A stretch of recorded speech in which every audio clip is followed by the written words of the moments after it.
Hey, this is Load Bearing Beams, the Summer of Rock, and this is our episode about Baywatch, the 2017 film starring Dwayne "The Rock" Johnson and Zac Efron. Now, if you are looking at the running time and you're seeing that it's nearly 3 hours, you might be thinking the very reasonable objection to the running time of this episode. How is there 3 hours worth of stuff to say about Baywatch? Well, you might be surprised. But if you are not interested in seeing or listening to our long history segment where we go all over the history of Baywatch, the TV series, we go all over the history of the development of Baywatch, the movie, and then we take a really long look at the business career of The Rock, you can look at the episode description and it'll give you a timestamp and you can just skip right to the movie discussion and hear me and Lacey and our friend Caleb making fun of the movie Baywatch. And you'll have a great time. But you should really check out the episode from beginning to end.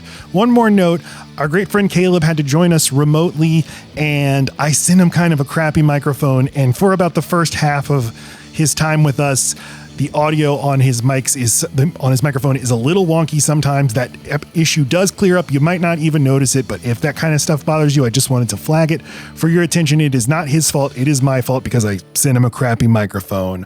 Otherwise, it's a really fun episode. Hope you enjoy. Hit the music. I got sucked into Jumanji. I had fun with Hobbs and Shaw. I was the Scorpion King in a Tooth Fairy, and in the all-time classic Walking Tall. Well, you all love Black Adam, never forget your Jungle Cruise. I was in Hercules and the Fast series. I'm pretty sure I was in G.I. Joe too. Me and my best friend Ryan Reynolds helped Moana with their boat. I was the Hasselhoff in Baywatch, but I didn't really get the joke. Turns out I'm a jabroni, and my career's in a free fall. Nothing I do is working. I wonder where it all went wrong.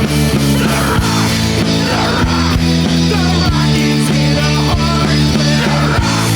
The Rock, a demolition man. The Rock, the Rock, the Rock is in a hard place. The Rock, the Rock, Dwayne Johnson has a sad face. So we made this change on podcast. Talking Dwayne Johnson for the summer weeks. We're dropping the album and raising the eyebrows. It's temporary, load-bearing beams. Hello and welcome to Load Bearing Beams. It's the Summer of Rock. I'll be ready wherever you need me. Don't you? I'm nailing that. I think you got it. I'm Lieutenant Matt Stokes. And I'm Lieutenant Dan. Lieutenant And Dan. this is Load Bearing Beams. Yeah. Summer of Rock. Summer of Rock, but really we're thinking of just pivoting to being a full-time Baywatch podcast. Or just Efron, honestly. Or just an Efron podcast, or Although we can we- flip back and forth Yeah. between the two. Because he can flip. You know he can. Yeah. He's got extra abs. Caleb Hogan joining us Hey, Caleb. on the line. Welcome to the program, my friend. Hello. I am back. You're back after we triumphantly talked about That Awkward Moment starring Zac Efron. I almost called it He's Not That Into You. Is there any chance that movie's like that movie? I heard It sounds like it would I be. heard it's similar to Love Actually in that big stacked cast. Yeah, he's not into you. Okay, not anywhere yeah. close Big to stacked that cast awkward moment. and every plot line is underdeveloped, which rings true. Sorry. But we're covering the Zac Efron Yeah. gamut, I guess. Let's. But I think that when we had you on that episode, we were talking. Okay, this movie Baywatch, which we watched and has sort of taken over our lives.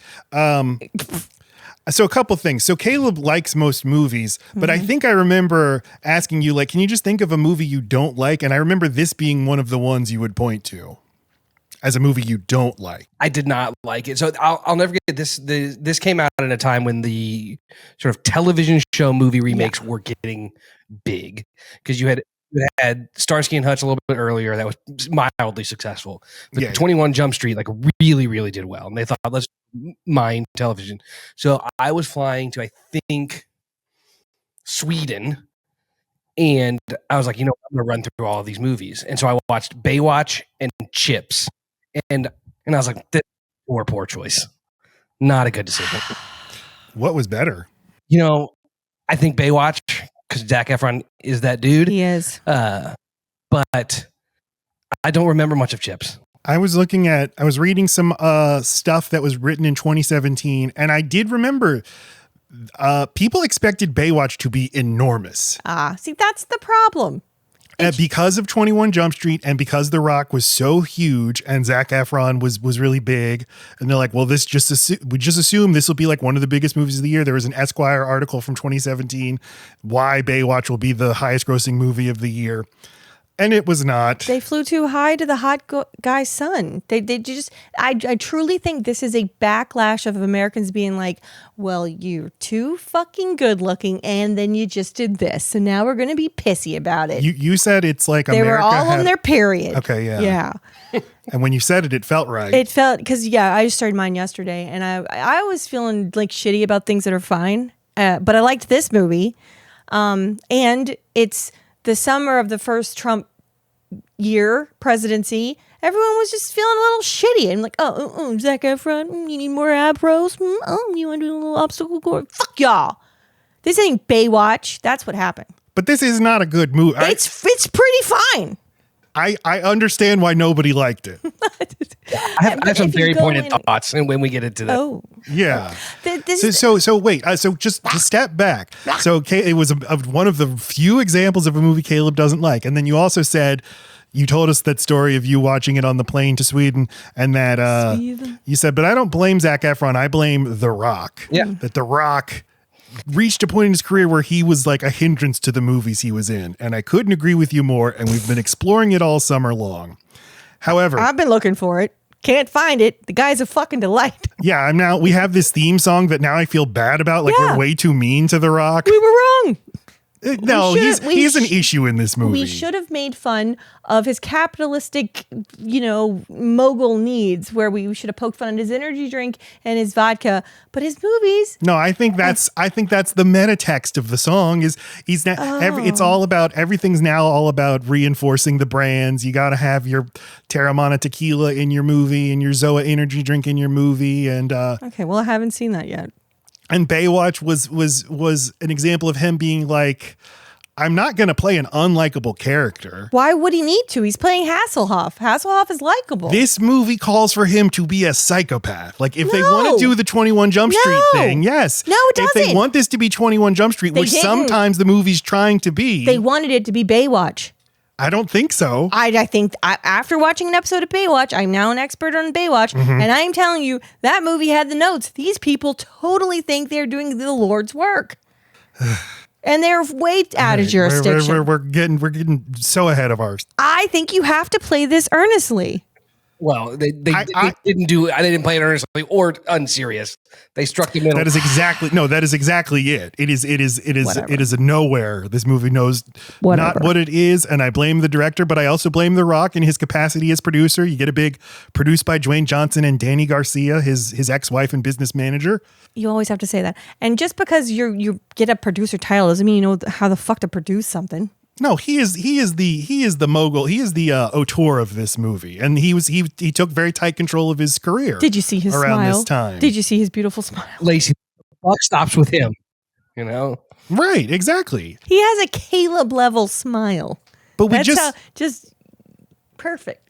Caleb does have a very winning smile. Caleb has a perfect smile. He's smiling right now. But we just watched Pain and Gain, which was. He got a lot of critical praise for, but nobody liked that movie at the time. And I think he decided, I'm not doing that again. I'm not taking chances. I'm just going to play likable guys.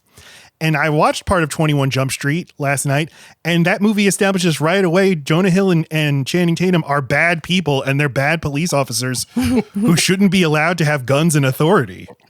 But this movie doesn't think that about Well, Mitch? Just because 21 Jump Street does well and they want to mine 90s things to make something people are going to like, why do they have to act like 21? That's not the point. The point is to find a way to relive that time in a way that changes it just enough for it to be fresh and interesting to watch. But do you think that they did that? No, I don't. Okay. But I think that my expectations were so fucking low that once Zac Efron is on the screen, I'm like, keep talking. Caleb, what did you think this time around? Okay, so here's what I thought this time around. It's not really a comedy. It wasn't funny. Right. felt like it didn't try to be funny. The Rock's Yeah, play. it tried. It tried. Sometimes it tried. Some of us tried. Some of them. It tries sometimes, and it's awkward when it It is tries. awkward. Yes, because like you see him talking about like they try and set these stakes as serious when he's like, "This is a team. Lives are at stake here. People die," and it's like in a true comedy, that kind of stuff is much later in the film, like it's earned or it's just not there. So it's like a weird blend of like drama, seriousness, and comedy that didn't work again for me. Yeah, so I remember Baywatch being very melodramatic, and then watching the one episode I did, God damn is it. But it almost feels like it knows it's doing that, and it's kind of poking fun at itself. So it's like, it doesn't go there. It doesn't try to be a comedy. But Matt, you noticed that they were doing a fucking Casablanca spoof inside the episode we were watching. So it's like, it does seem to be kind of poking fun at itself. And this movie tried to make the quiet part loud. It's just, it went too wacky. And I felt the whole time watching the movie that CJ her behavior was way out of fucking place. She's just staring at someone's dick, asking if they want a foot long. What movie are you in? This is after Me Too, sister. What are you doing? Pre-Me Too. 2016 was Me Too. No, 2017. October 2017. Well, this is why it happened, because she's looking at dicks in the shower. This is ground zero. But then not even 1 minute into my first episode of Baywatch, and CJ walks into a team meeting where they're all wearing official shit, and there's a fucking board and people writing things. He just slaps the ass of a man, that's also a lifeguard, and everyone just laughs. Oh, CJ. So really, it was fidelity. CJ is that woman. Fidelity to the source material. Yes. I was impressed watching. I mean, I was watching the episode and I was like, boy, they really are taking a lot from the show. Yes. Like, all the character names are the same. And Hasselhoff is completely playing it straight. He is so sincere. Did you watch the show when you were a kid, Caleb? I mean, like a couple of episodes. I was not a consistent watcher.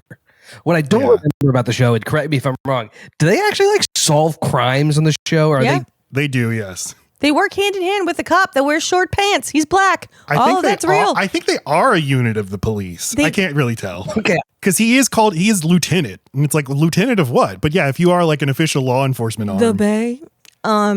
Yeah, and their towers, like there really is a Watchtower 1, and that's just like the tower you see in the movie. But what they're in a lot of the time is just the bigger circle that is also on the beach. It also looks like a big version of the little ones, and that's where he's got an office, and that's where people wear white shirts and badges. There's a badge.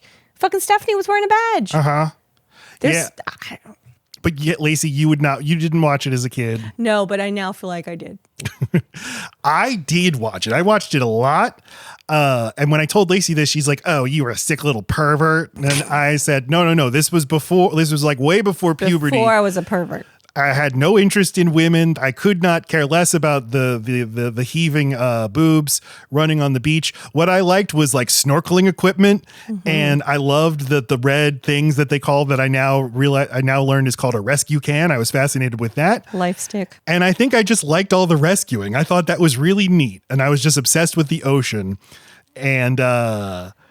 And now we watched one episode of the show, and I was like, yeah, this is compelling as hell. I don't know. This show is fun. We'll be watching it more. And the opening credits, my God, they might the 90 seconds of the opening credits is like the greatest movie ever made. Yeah. That theme song is incredible. The piano is out of control. That packed beach. The colors, the 80s, pure 80s cheese. It's early beautiful. 90s cheese. But it's got the design aesthetic of the late 80s. It's all the same. Wasn't expecting the movie to have to be like, but we obviously have to honor Baywatch, the TV show. But it seems like they kind of were. Yeah. And maybe even had people involved with the TV show being like, no, you have to like pay respect to us. I don't know. I think that's part of its charm. They definitely tried. I mean, like to Lacey's point, a lot of the stuff was the same. Tower 1, the police officer in shorts. Yeah. Basically, like, is it a parody or is it like a too much of an homage to the original if it does that? Mm-hmm. There's a line that I don't think it ever crossed. Exactly. It didn't pick a side. Yeah. It has an identity crisis. It feels like two people pulling two different directions. I'd say more than two people. Okay, like, I feel like three. You've got The Rock, you've got the director, you've got two sets of screenwriters. And I feel like you probably have the whatever representatives of the original show also pulling it, and no one, and you just have a mess. But there is a good and kind of fun movie lurking in the background. Yeah. But I think Lacey and I we disagree about The Rock. I think he's bad in this movie. And there's a stretch where he's not in it and Zac Efron takes over as the lead. And the thing is like humming at that point. When they walk onto that yacht and he's like at the center of the lifeguard team, I was just thinking, why was he not Mitch from the beginning of this movie? He should be Mitch. Because he's such a Brody, man. I don't know what that means. See, because you didn't watch the first half of that one episode I saw. So you're kind of in the dark right now. But you can make this whatever you want. I don't think you can, because the people who are going to come and watch this, it's half of it is are Baywatch people. When they made the 1996 Mission Impossible, they took the main character from the Mission Impossible TV series and had him played by Jon Voight and have him be secretly the evil bad guy at the end of that movie. What is your fucking point? And fans of the actual Mission Impossible TV series were like, this is an outrage. It's an insult to the show we love. They were mad. But now it's like, well, who cares about that? Mission Impossible is Tom Cruise. It's its own thing. You can do whatever you want. You can make this whatever you want. You don't have to stay loyal to. Well, these aren't visionaries. These are just, they had some ideas and some thoughts. I don't know. More of it worked than didn't. And I was ready for a tooth fairy sized shit show. Yeah. I was ready to be slapping that sofa and asking for the timestamp. You were for a while, but then you're like, I don't know. I think this is good. Yeah. And at the end, you're just like, I like it. I just want to watch it again, maybe. All right. Well, let's just get into it. I think one of the most annoying things is just really lame jokes about they're running in slow motion. Why are they dressed like that? Jokes that were tired in the 90s. But they're like, I guess we have to include stuff like that. Whenever they try to make fun of the original show, I feel like it's really clunky. Yeah, but the whole plot is poking fun at the original show. Is very, very specifically making sure that they do not have any jurisdiction of anything. They're always way out of their league in what they're doing and going against what the cops want. They're vigilantes. They're menaces. They are Batman. Mm-hmm. And the show is thankful for it, where the movie's like, can you stop? Mm-hmm. So that, I feel like the whole thing is that. It's just when they call it, when Zac Efron literally says, this sounds like an entertaining but far-fetched TV show. Yeah, that's stupid. Womp womp. That is stupid.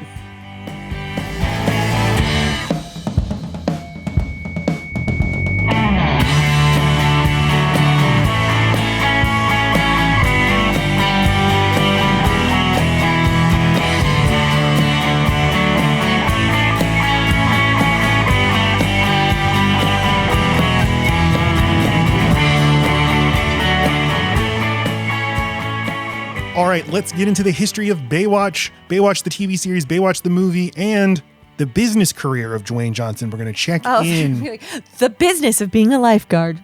It's a big business, big time business. Lifeguard. I do like how the story of the development of Baywatch is just a lifeguard's like, there should be a show about this. It is neat. Him just having to convince people like, no, come see. It's actually really compelling. And then people go and they're like, oh, it is. If you're listening to the podcast, just to let you know, we are recording this separately from our recording session with Caleb. That is why you will not hear him for the next however many minutes.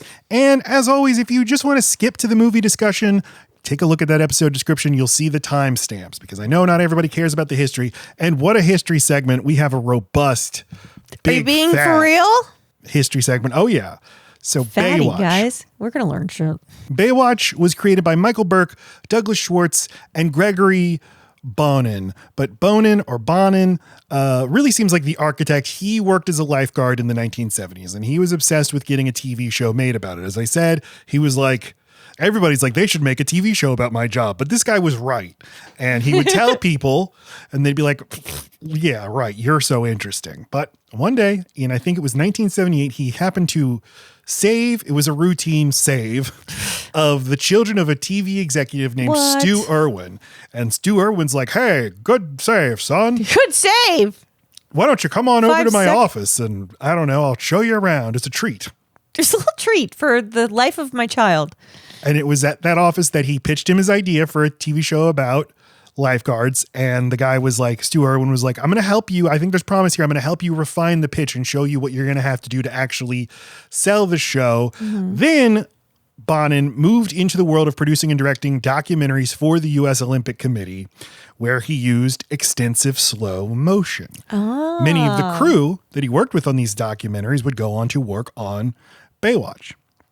And he spent 10 years developing and pitching his Lifeguard show. That's a long fucking time. Yes, it was, but he's becoming a very successful, in working on these officially produced documentaries for the United States Olympic team. Wait, I'm sorry. The Lifeguard became a documentary? Yeah. Oh, you said TV job and then TV job, and I thought you meant the TV person changed. No, that's my fault. Yeah. So then the former lifeguard, his sister then married TV writer Douglas Schwartz. And so Bonann, the former lifeguard, immediately is like, lifeguard show. Hey, I have an idea for a lifeguard show. I won't stop at Christmases and Easters and Thanksgiving until someone will fucking fuck into this life, or I will fuck my way through it. Exactly. And you have to figure, my friggin' brother-in-law with this lifeguard idea. And Schwartz and his writing partner, Michael Berk, they are also cousins. They're not into the idea, but he keeps pestering them and then says, come with me to attend the Lifeguard games. And then you're going to see the spectacle of it all. And they realize he's onto something. This is a strangely compelling world. Those two cousins I mentioned, they are the nephews of Sherwood Schwartz, the creator of the Brady Bunch and Gilligan's Island. Just to let everybody know, all the way back to the beginning, this is just uncles and sons and daughters. You can have a great, compelling, original idea. You can have an executive help you work on a pitch. You can save the life of a child of someone who has their fucking foot in the industry. But how do you really get a show made? You gotta just be a Nepo baby, everybody. Or you have to. Yeah, or you literally have to become a Nepo baby yourself by having a family member marry into a Nepo family. Yes, do you have dreams of breaking into the industry? Anyone listening right now, do you have dreams of that? Okay, stop. Unless your last name sounds like the last name of somebody that's already in. Otherwise, just get a steady job, Truly something I wish I had realized in my early 20s. Yes, Matt thought he was going to be a writer, and he is a writer, but just not the kind he thought he'd be. I just write stuff and then the Baywatch guy did this, and then he did this. It's perfect. And it would have saved us a lot of heartache. Although I enjoyed our road trips, passing out the free bookmarks with your self-published book on them to college libraries who use them to kill roaches. Hey, God bless them. Get some use out of them. So the three of these guys, they're all in. They come up with the pitch for the show. They're going to call it Baywatch. They pitch it to NBC, to executive Brandon Tartikoff, and he orders a 2-hour TV movie as a pilot. Okay. So this TV movie premieres April 23rd, 1989, Panic at Malibu Pier. Yikes. And then a series was ordered. So the full series premiered in September of 1989, aired on Friday nights on NBC. The ratings were at night. I think of it as a daytime show. And I don't know why that shocked me. Well, because, you think of it so much. Because it's the beach. Right. But also it is a famous example of first run syndication. Yeah. It's daytime TV in my mind. Well, it's after school TV. Yeah. And it's just weird to think of it as a network show at all. But for the first season, it was a network show airing on Friday night. So Friday night, not the good night, the worst night on the schedule. Until it's the brilliant marketing of TGIF, which made me completely excited every frickin' Friday. Yeah, that's just, hey, how do we rebrand something that sucks? It worked for me. Yeah, so the ratings were not strong. And importantly, the series was very expensive. So it was canceled after one season. Because famously, water stuff is expensive, right? Yep, exactly. And they're filming all of this on location. Yeah, this is real. The episode that we watched looked incredible. And these actors are fucking doing the dives and stuff. The documentary stuff makes sense now, actually. It feels real. That's what I said, was that the actual lifeguards in the actual show look like they're doing what they're doing. And if he's got a documentary background, well, he's used to just seeing people as they are, not made up. Right, and has this understanding of what the camera can do to tell the story of what the athlete is doing. Right. What to even shoot, what angle to shoot it from. Yeah. Usually, TV is such a writer's medium. For a creator of a show to come at it from a visual standpoint is one of the reasons I think that this show was so successful as a show that people just love looking at. Yes, because it could have come off so cheesy and cheap and feel like a real like daytime soap opera kind of thing if the sets were flat, if it were in a studio rather than actually on location, if people didn't actually look hot or capable.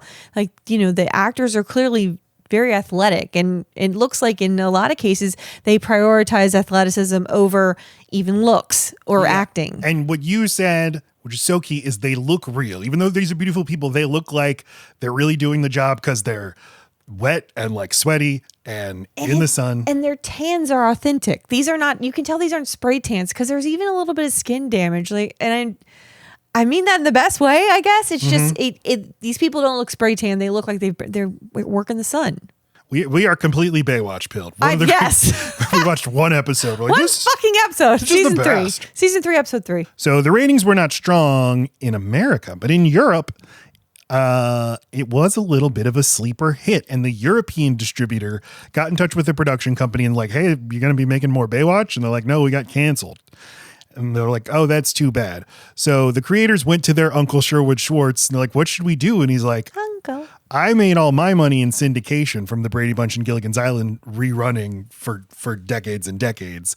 Why don't you just try doing it directly into syndication? So just, if you don't know, because this is just like old TV business, syndication, people usually say it as like a synonym for reruns, like your show airs on the network. It gets to a certain number of episodes, and then the creators of the show then get to sell it to basically the local TV stations all around the world. And it's up to them when they want to program it. Exactly, yes. Okay. And this is where you really make your money as a TV creator, because most of that money will go to you. You don't have to share it with the network. The idea of bypassing the network entirely and literally going and selling like, hey, I'm going to meet the TV station in Louisville, Kentucky, saying, can I interest you in Baywatch? And they're like, what's Baywatch? And like, well, it's a brand new show. It's not even airing on a network. This was a new and strange idea. Did it take off, this idea? It seems really smart, but I guess you kind of need the marketing budget of the industry, of the production company push. Yeah, even if you're just on for one season. Maybe exactly what needed to happen happened to Baywatch. So Star Trek The Next Generation started in syndication 2 years before this. So it definitely wasn't the first. With Star Trek, you have the built-in brand awareness. Yeah. But syndication was generally like daytime TV. Like Oprah going from a show in Chicago to nationally syndicating was a giant deal for her. But I think the idea of doing a scripted series, that was new. It sounds like a risk. Yeah, it is. It is. And it sounds like you're kind of you're preaching to the cheap seats. Like you're selling yourself a little bit short, just in the hopes that it actually becomes a runaway hit. But maybe if you go there first, you better hope it works there, because it's not a great like badge of approval or seal of approval to then try to pitch it to networks. Right. I mean, the idea of a TV network is like, we're going to take a lot of chances. We're going to order a lot of new shows. Most of them are going to fail. So it's where the creators get to take a lot of chances. Syndication is supposed to be a proven commodity. But what was a proven commodity is that the show was successful in Europe, and David Hasselhoff weirdly has this giant following in Europe and specifically in Germany, where he was a giant star, including in music. And so a German distributor put up a lot of money to pay for the show, for the production costs of the show. And then a British TV network, ITV, also put up a lot of money, but they had the caveat that the show couldn't feature violence against women or children and couldn't have guns. And so David Hasselhoff, but they still had to dramatically cut the budget of the show. So David Hasselhoff cut his salary in half in exchange for executive producer credit. Oh, wow. That ultimately earned him $100 million from the show's success. Own the stuff and you'll get rich. Is he a nice guy? I think so. Good. I have no reason to believe he's not. I mean, seems like a nice guy. Yeah. So boy, does he look like Patrick Swayze. It is so really hard to get over. Those lips. Really is, yes. Yeah. So it became a huge international hit, the most watched TV series in the world. At its peak, it was viewed weekly by more than 1 billion people. 2/3 of the audience was female. Douglas Bonann said that this is because the women characters are, quote, athletic, professional, intelligent, and able to make any rescue a man can make, end quote. And then he also said, because of the British TV networks like Decree, he said, quote, "We made a show that appealed to a broad range of viewers and it could play in any time slot, on any day, anywhere in the world. It's not a tits and ass show. It's about heroes," end quote. And I had a revelation. This is the Marvel Cinematic Universe. It's hot people who are heroes. And we're going to see their tits and ass, but it's not about that. Yes. And it's going to play everywhere in the world. It has to appeal to every single culture and demographic and age. It visually has to speak for itself. It has to be visually compelling.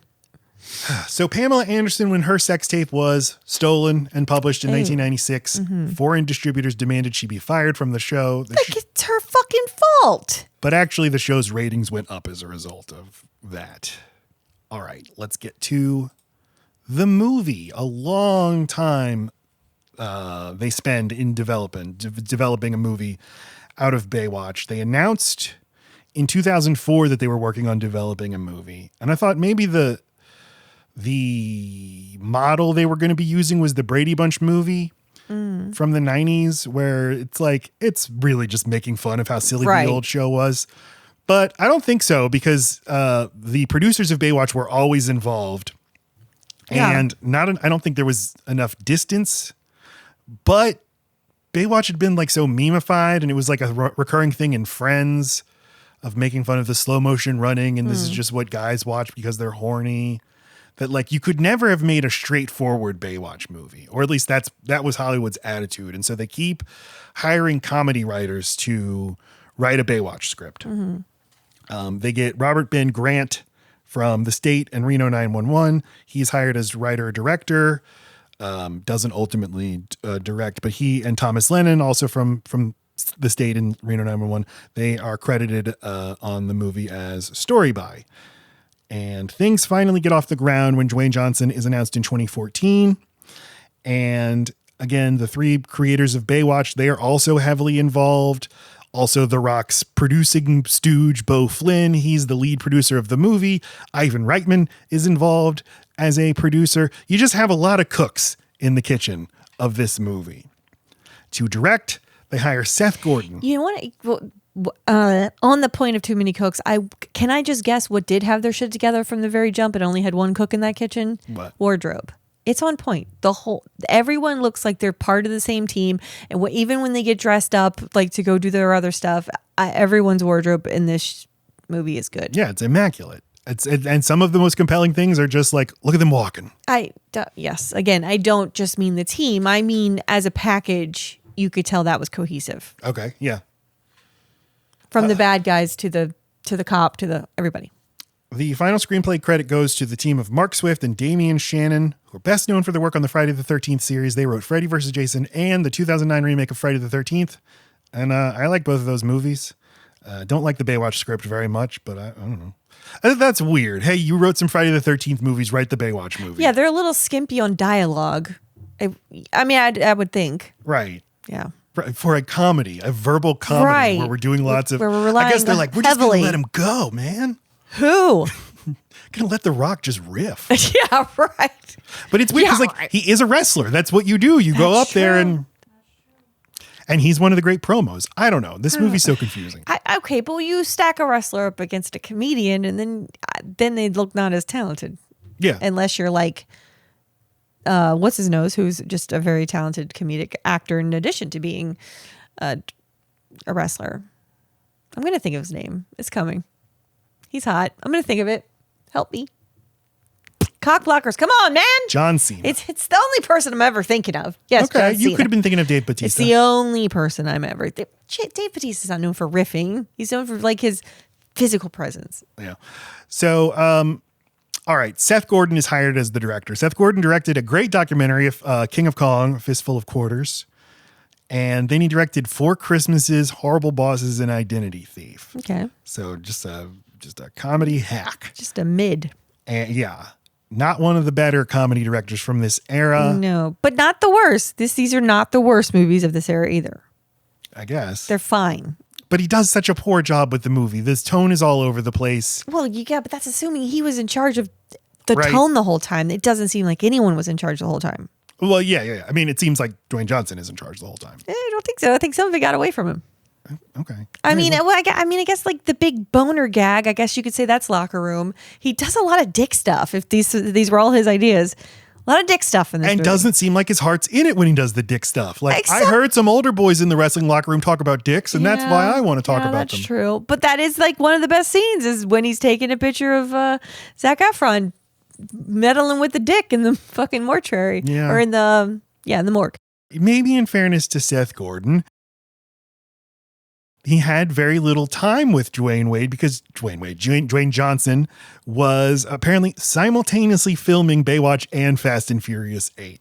He was going back and forth between these two productions. So we're looking at an Instagram post from The Rock in February of 2016 explaining his shooting schedule. 2016 breakdown of my shooting schedule while maintaining relationships and being dad and daddy to the most awesome daughters in the world. And why I'm up at 4 a.m. every day to train. Aside from being slightly batshit crazy. Once we wrap season 2 of #Ballers, 4 weeks left, the next day I'll start shooting our little beach movie called #Baywatch. Literally the most successful TV intellectual property of all time. How about TV show? TV intellectual property of all time. So the pressure is on. Bring it. After a 12-week #Baywatch shoot, I'll go right into shooting #Fast and Furious 8. We're a family, and playing the character of Hobbs is one of my greatest joys. And I'll make the promise to you right now. I'm stepping on that set ready to rumble and raise the bar on all levels. The intensity, the tactical gear and weapons, and especially that Hobbs winking fun. Since Fast and Furious 5, you've made Hobbs the highest testing character for a reason. The fuck, Rock? Calm down. You're going too fast. Highest testing character. What a psycho. Everything is just about market testing and markets. You're making him sound like with the enthusiasm of the fucking guy from Parks and Rec. I can't think of his name. Rob Lowe? Literally Rob Lowe. Yeah. Highest testing property on the estate. Also famous non-sleeper in that show. Right. And we're going to give Hobbs the highest testing character for a reason. And we're going to give new meaning to the catchphrase, Daddy's got to go to work. Are we? After approximately 12 to 14 weeks of shooting FF8, I'll transition right into the big one, #Rampage. Before we start shooting, I'll spend time at the San Diego Wildlife Preserve, as well as with anti-poaching units out of Africa. Oh God. Okay. Stop busy signaling. Get off the line. Oh, you brought back busy signaling. I love that. Oh. As big and fun as this movie is, the key is grounding it in research and authenticity. He's talking about the movie Rampage, where he befriends an enormous CGI gorilla. No one's even thinking about that right now. You should not be thinking of it right now. Go back to Baywatch or finish Ballers. Finish something, then talk. It's like he's posting for the next 6 months in this one post. Yeah. You can just do this in parts. I want to get back to Ballers because they just so... All right, the entire team that brought you San Andreas is back, and we can't wait to get started on this one. King Kong is just a little monkey compared to what these massive rampaging animals can do. Now, of course, the universe can step in at any time and throw a flag on the play, but as you see, there's a method to my madness of 4 a.m. wake-ups and cardio for training hard. It anchors my day and allows me to 100% focus and prep for these roles, and the irony of the whole thing is all these roles pale in comparison to the most daunting, gratifying, and holy shit scary role of all. You're dad. Being a father. Oh my God, how old is the kid at this point? Are they throwing up? 3, I think. They're throwing up. Well, no, they're not. They're almost going to throw up. They got to read this one day. Ew. But that's for another fun imagine just asking your dad like a simple thing. Like, Daddy, can we go outside and play? Actually, I'm really posting really hard right now because then Daddy's going to, but you're the most rewarding reward of all. Good night. It's 7 a.m. Good night. I have bonding time scheduled between 7:01 and 7:01:30. But I'll be at school at 7:01:30. Being a father. But that's for another fun discussion. And I close this long-ass post with a question anyone who just trained his calves would ask. Do I or do I not have gum stuck on the bottom of my shoe? #method to the madness. #hardest workers in the room. #chase your greatness. # and check your shoes for gum 100 fist. What? All right, 2 months later. He died. He posted that maybe it's a multiplicity thing. Maybe there's just a closet. There's just a chamber full of Dwayne Johnson. Well, if there is, they were all posting on this one post. There were 8. They have like a hive mind. It was so big. Okay. All right. So 2 months later, he posted this quote: "Fun, busy day kicking off at 4 a.m. Finish shooting our Baywatch movie." He'll spell words. He'll drop the G and put in a In an apostrophe, just shooting our Baywatch movie production week in Savannah. He's just folks being folks, Matt. Yes, he is. That is exactly what he is doing right there. Is they're telling me it plays really well to play up that. Well, I'm just a cooking, folk. right? Cooking. And he always talks about fishing. He loves to fish. This fuck doesn't fish. And He's right, too tall. And drive he would his pickup never truck. reach the water. He's up the fish. I believe the fishing thing just because I've seen it in articles spread over a long period of time. But it could be this is how I can. He's got that thing of I have to appeal to everyone. Gone rocking. I mean fishing. All right, so shooting our Baywatch movie production week in Savannah, quick trip to Atlanta to handle Fast and Furious 8 biz, and now heading back to my beloved swamplands of Florida. Got my go-go juice in hand, backpack and camo cargo shorts. I love rolling complicated and blinged out. Hashtag wheels up, hashtag looking slightly annoyed is the new cool 100. Talking about? Do I have gum on my shoe looking the new annoyed is a fucking dickhead move? What is he talking about? It's because you don't see the picture. The picture of him is he's in the gym, but he's looking down at his slightly shoe annoyed. like, did I step on gum? Oh, yeah. See, this is when the visuals help, Matt. He was having to, imagine trying to direct this guy and where his head is. If he's talking to me the whole time like that, I'm like, just do what you want. Just do what you want. Calm down. Just do what you want. Exactly. Yes. And like, how many takes do we get with you before you have to hop a bird and get on over to Atlanta to handle your Fast and Furious 8 business? But I thought he had like a block scheduled for one and then go to the other. Yeah, I assume it's reshoots. He has to do reshoots for one to complicate the shooting for the other. Maybe if he would have fucking listened while he was at the first one the first time. Listen with your big boy ears. Woo. Well, and that's why. Hey, maybe don't try to shoot 5 movies in a year because movies go over schedule. That's what happens. Yeah. Well, and also, how much of that tweet you were just reading is in all caps? Oh, none. Okay, because the whole thing felt. Yeah, it felt. He's screaming at you. Oh, how many exclamation points? Very, very few exclamation points. All right, then your delivery might be off then. Oh, sorry. That's okay. So there were big hopes for Baywatch, and a series was planned. And in the movie itself, they declared definitively, we're getting a sequel. And the sequel never materialized because Johnny it wasn't Depp. a hit. Okay, it's because of Johnny Depp. Why are you saying Johnny Depp? You're showing a picture of him. Just a screenshot from He's a pirate. Pirates of the Caribbean 5 also didn't do well at the box office at the same time. You already had 4, Johnny. Why don't you just wrap it up? And it had been a while, and it was like, no, we didn't need those movies to come We were back. good, yeah. Right now, Disney for years has been like, how can we get another Pirates movie? How can we do it? What can we give you? Margot Robbie is the lead of the Pirates movie. What do you want? I'd kind of watch that. But does he have to be in it? Johnny? Yeah. He can't, right? I feel like he's coming back. He shit the bed. Even before all of the troubles, Johnny Depp, go back to the early Makes you episodes of this groan. podcast. I know. We were very like, enough of you. You've had quite the run. So he could go work the ride for a while, like pay his dues in Disney World, be the animatronic. People would love that. That would be fucking amazing. It would go viral, and then he could do a movie. And then people will be talking about their complicated feelings about feeling delighted by Johnny Depp in person. Because, he's a scumbag, but also Thompson, Bob Dylan. Mumble mouth. Captain Joe Spano. So Bo Flynn, the producer, said that a sequel script was ready. Everybody was on board to return. The Rock's like, yeah, let's film it in like 4 months. Yeah, let's do it. He's like, the next movie, Baywatch, is going overseas. Wow. What? The beach is the same both places. Just stay home. Paramount projected the movie would be opening to $50 million, but it opened to $27 million. So like, it's not often that they're that wrong about how their movie is going to do, because test screenings had gone very, very well. Okay. But once critics saw it, they hated it. And the studio blamed Rotten Tomatoes. This was a fashionable thing. I remember this at the time. Studios were blaming Rotten Tomatoes for a lot. I love a good podcast episode about Rotten Tomatoes. I just want to understand the love and hate relationship. Why trust it? Why don't trust it? I need to know all. It seems like it's had quite the little career, quite the little existence, and I want to know, where are we at with this? Because I still enjoy a tomato meter. Do you want me to tell you? No, Matt. Do it in podcast form. Okay. Ooh, make a video for TikTok about that. That would be good. That's so smart. I don't know if anyone's ever done that before, but it's like, oh, you're making a video about the tool we all use rather than making one about a movie. It's a very yeah, we'll do it. You'll help me. No, okay. I'll be the tomato. But this is just like, those darn critics are telling people our movie's no good. Don't let them speak for us. Let Zac Efron. Did you see all 17 of his abs? Here, Anthony D'Alessandro, who's a great box office analyst for Deadline to this day. In 2017, I'm going to be reading from his analysis from back then after Baywatch opened poorly. He said, quote, "The onus for making Baywatch stemmed from the fact that it was one of the world's most watched TV shows around the globe."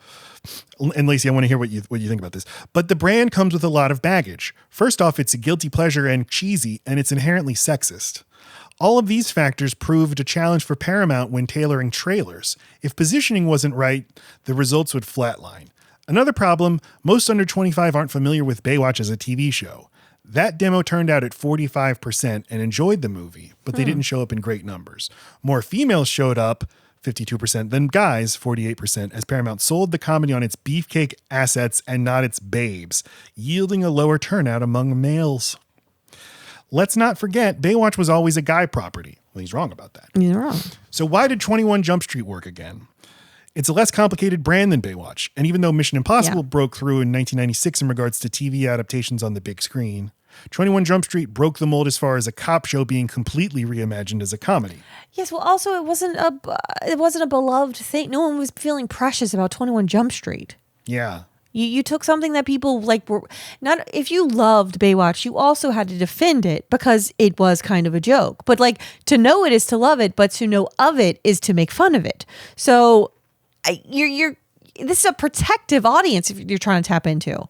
I don't know. I have no idea, and I have no idea how you'd measure it, but I think of it as more like something that you're not going to find super diehards about it. There could be people who love the show but aren't who won't stand for you impugning its I don't mean that. I mean, Matt, just like what you did. You were 8 and you told me you were 8 and loved Baywatch. I was like, you're a horny little bugger. Because I assumed exactly what I always assumed about any man. And you just said about Friends. And that must be why that's baked into my head. That the reason you watch Baywatch is for the babes. I didn't even remember that being an ongoing thing with Friends. So that Friends is such a huge thing that's what stuck. So if you were going to say, "Oh, I'm just watching some Baywatch," I bet you are. I'm just saying, it comes with a little bit of okay, it's actually a good show.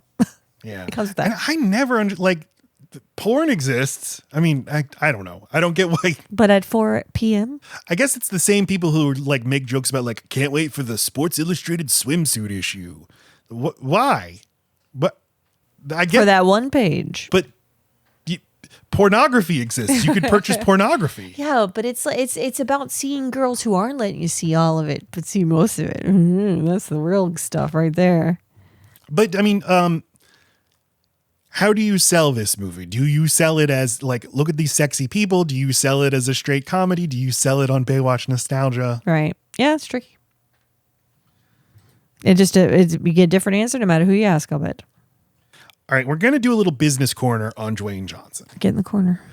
And chronologically, this movie actually comes before Jumanji: Welcome to the Jungle. So our programming has lied to you because we did that episode before we did this. But, 2017, we're basically in the golden era of The Rock at the box office. The Fast and Furious franchise was huge. San Andreas and Central Intelligence were very big in 2016. Also, Moana is in 2016. Yeah. And at the same time, he's the lead in a scripted HBO series. So it's insane. He had 3 different reality competition TV shows. Oh. The Hero, Wake Up Call, and the Titan Games. He had his, HBO show Ballers, where he is the lead for 47 episodes across 5 seasons from 2015 What could to that 2019. possibly be about? It's him as a former football player who's now an agent. Yeah. And it was just Entourage, but for football. Mark Wahlberg was a producer. Yeah. And But was it as good? Entourage was good. I don't think Entourage was good. It was enjoyable. I enjoyed it. I have no idea. I've never seen either. I've never heard anyone talk about Ballers, but I tried to, I put this out on Twitter, is this a thing? This is those Bruce Willis movies, when Bruce Willis was mentally not there anymore and people were taking advantage of him and bringing him over to Bulgaria and filming him in a desk for 3 hours and then cutting and spreading his scenes throughout a movie. When was this? This was the past 5 years before he was, Fuck. before his family realized what was happening and made him stop.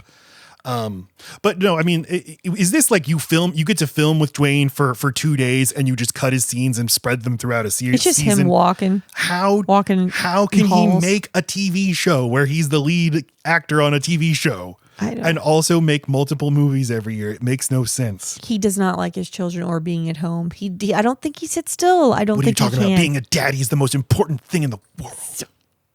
He also has on NBC Young Rock, where he is in it and he is the executive producer, and it's a show about his life.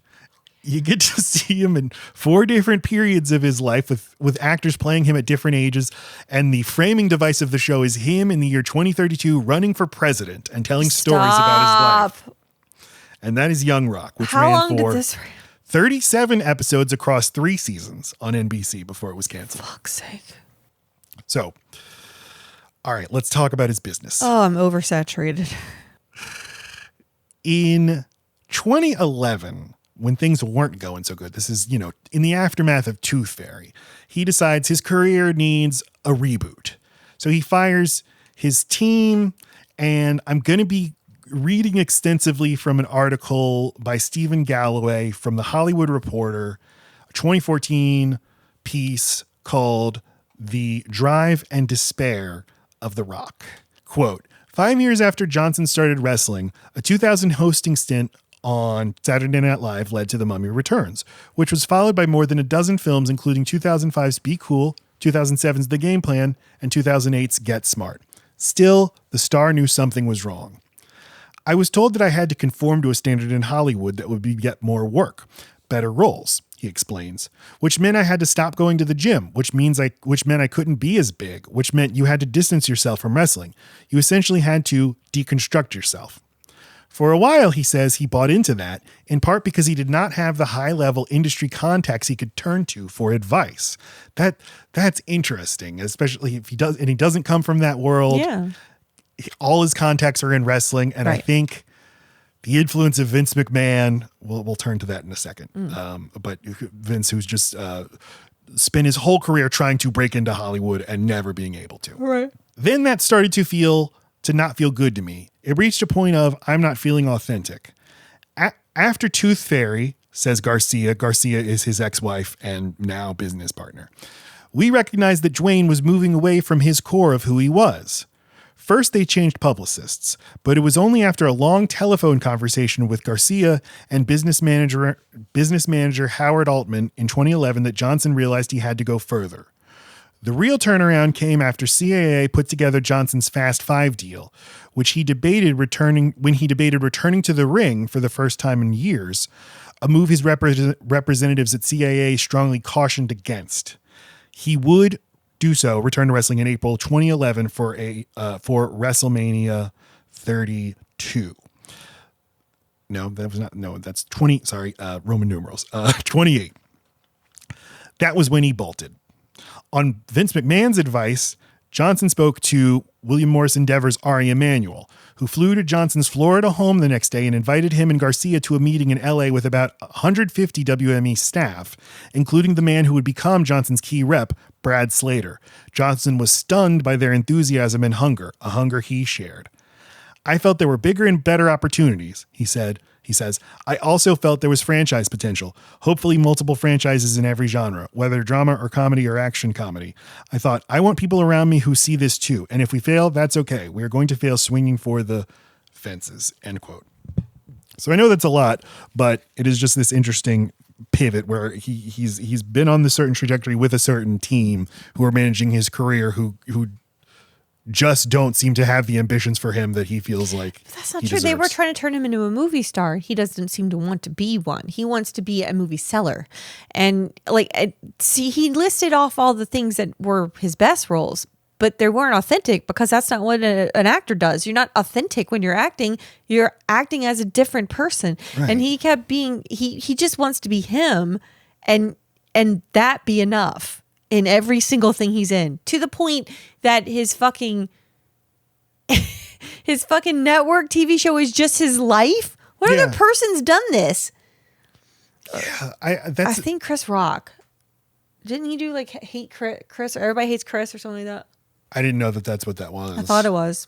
But this is so interesting that the acting performances we have praised of his are real acting performances. Yeah. Where he is playing real characters, not playing himself, but definitely channeling. I read this other piece that I didn't quote here, but I think it was from 2021, where he was telling the interviewer, like, I have lots of acting friends and they have all this stuff they say about acting, like the things they play on, the emotions they turn to be able to play the roles. I don't do any of that stuff. I don't think about it. It's just, I just say my words and make my faces and hit my marks.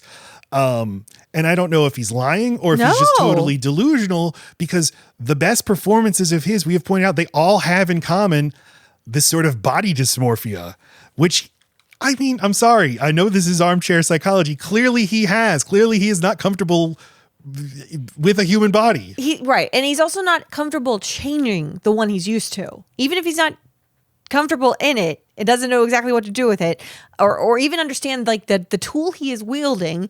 He doesn't want anyone to tell him he can't be big anymore. I think his identity is so fragile.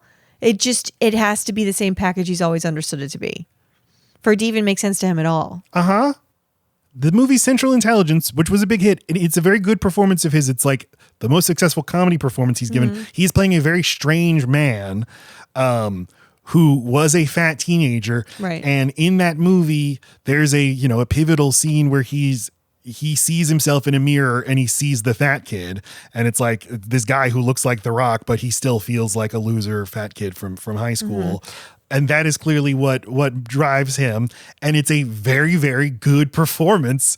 And it's like, clearly this speaks to you. It's so interesting that you are so unwilling. Right. It's not like you have an acting coach with you right then when that's happening. You just are, when you're given interesting things to do that take you out of your comfort zone, you're really good at being vulnerable and being authentic. You just don't think of that as authentic because you think of you as this thing you've seen over and over again, and this thing that people praise and the thing you're sure of. And if you change from that, you're worried people will not go down those paths with you. So I'm so glad you point out the thing about authentic, because I just breezed right by that. But you're like, right, you're an actor. Right. You're acting. You're pretending. Authentic. Like I get, on the one hand, it sounds like, yeah, be authentic. Right. Be you. Be the roles you want to be. But the roles also you want to you're be are fake. the ones where you feel safe and you're not scared. And all you're saying is you felt despair and depression because these roles made you introspective and think about things you don't want to think about things you've stuffed way down, like with your dad and in your shitty childhood, and how the only thing you were allowed to be is this big tough guy. That's all. That's why you want to be distracted all the time. That's why you do 20 things at once. You stop for a second, you start to think about, why is this the only thing that makes me happy? And why being a successful actor and being like the top box office earner for a few years would seem like, hey, you don't also have to be hosting reality competition shows and leading an HBO scripted series and developing a TV show and launching products and stuff. But he's, like we said back when we first started the Summer of Rock, there are these characters like Arnold Schwarzenegger, his role model, who think like acting is too small for me. That's not enough. But I think he also has this fear of not wanting to be trapped in one industry and being known for one industry, because it was hard for him to get, when you're under the thumb of someone like Vince McMahon and you've been pipelined into the arms of Vince McMahon, it probably is a little bleak and you're not sure you're going to bust out. And once you do, you don't want to be reliant on any one thing, one skill, one gatekeeper ever again. So let me never be tied down, and let me never even be totally present in these projects I'm in. I'll bet that business manager that he had at first was asking him to lock in, wasn't booking 100 things at once, was giving him the space to do these movies and think about these characters, and that felt really fucking lonely to him. And too boxed in. He's just not, he needs therapy. That's an answer for a lot of things. Sure. Yeah.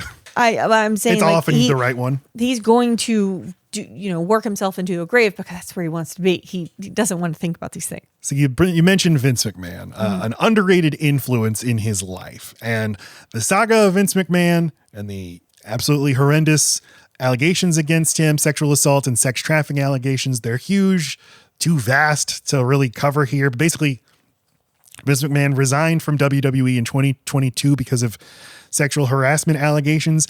but he didn't. He just resigned as CEO. He kept his seat on the board and was still the majority shareholder of the company. So he's still basically the power in the company. And then he just returned in 2023 and he said, I'm coming back to sell the company, which he did. He sold it to Endeavor, the parent company of UFC. And then they spun off a new company called TKO, which was the parent company of UFC and WWE. So now they have merged and they installed Vince McMahon in the number 2 position in the entire company. What a change. Right. And people immediately were like, Vince probably had a better offer on the table and took this one because as part of the deal, you have to come along. Whereas if he sold it to another company, they'd have no more use for him. Mm-hmm. But when that happened, Dwayne Johnson joined the board of directors of TKO. Yeah. And he was given ownership of The Rock as a trademark. Oh. So 2024, sexual assault and sex trafficking lawsuit gets filed against Vince McMahon. The allegations are so horrific that he resigns in disgrace. And now he's like removed from being mentioned, like removed from the history, scrubbed from the archives of WWE. But according to NBC News in 2024, Vince McMahon was still in touch with both Dwayne Johnson and John Cena after his ouster. And Vince's wife, Linda, is currently the Secretary of Education in the cabinet of President Trump. Janelle Grant, the alleged victim of Vince McMahon, condemned Dwayne Johnson and John Cena for their, she said, supporting someone behind the scenes says way more than publicly denouncing them. Or publicly supporting them. But no, meaning look, you can say the right things in public, but now that we know like you're behind the scenes still his buddy, like that's way more significant. Yeah, no, I get it. I'm just saying there's something doubly gross about it because at least if you're doing it in public, you're not trying to get away with something. You have to own it, yeah. And Johnson has never said, like John Cena went on Howard Stern and like really stepped on his dick, basically saying like, well, like I still love Vince McMahon and like it's really complicated. Yeah.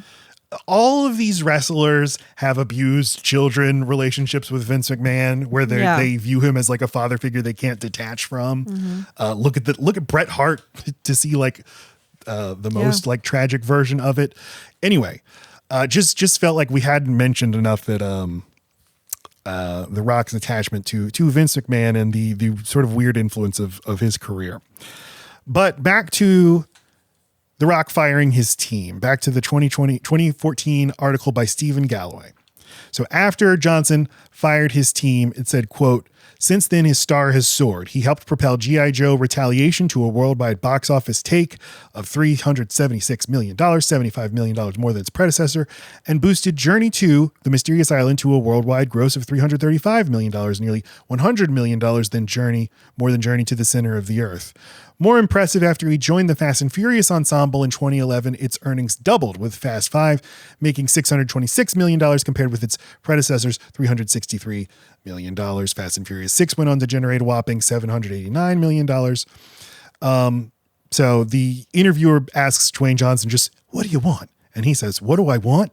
I want the world. Then it goes on to say, quote, he chats happily about his non-working life, about the books he's reading, Malcolm Gladwell's Outliers, and Hillary Clinton's Hard Choices.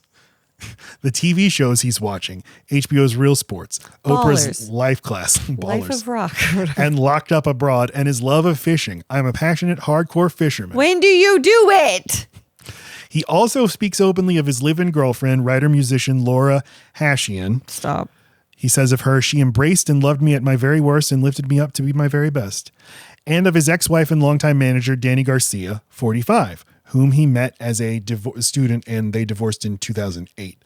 She's also the mother of his 12-year-old daughter, Simone. I want video evidence of him fucking anyone. Anyone. All right, we'll get consensually, on that. both ways. She oversees every aspect of his business empire, and her family has become his. Her brother Hiram is Dwayne Johnson's producing partner. Her husband Dave Rienzi is his conditioning coach. So that's also kind of interesting. Yeah, is they get nice. How you're divorced, but you're still friends. You're still working together. But like, and I really like your husband. Her new husband's now intimately involved in your life too. So sorry, just a tiny bit more. They founded $7 Production in 2012 to take very close control of his movie career. $7 is named after how much money Dwayne allegedly had in his pocket when he was cut from the CFL. Didn't even need to know that to know that. But like, I often have no money. Who cares? How about negative $420,000? It's like when you read like financial advice books and they're like, oh, I was at my lowest. I only had $200 in my savings account. I'm like, savings account? Well, just to be zero. Plus, just give me zero. A positive amount in your bank account. I would love to be zero. Yes, I would love to be. Oh, that would be the best. I know, just like be just out on the lamb. Zero.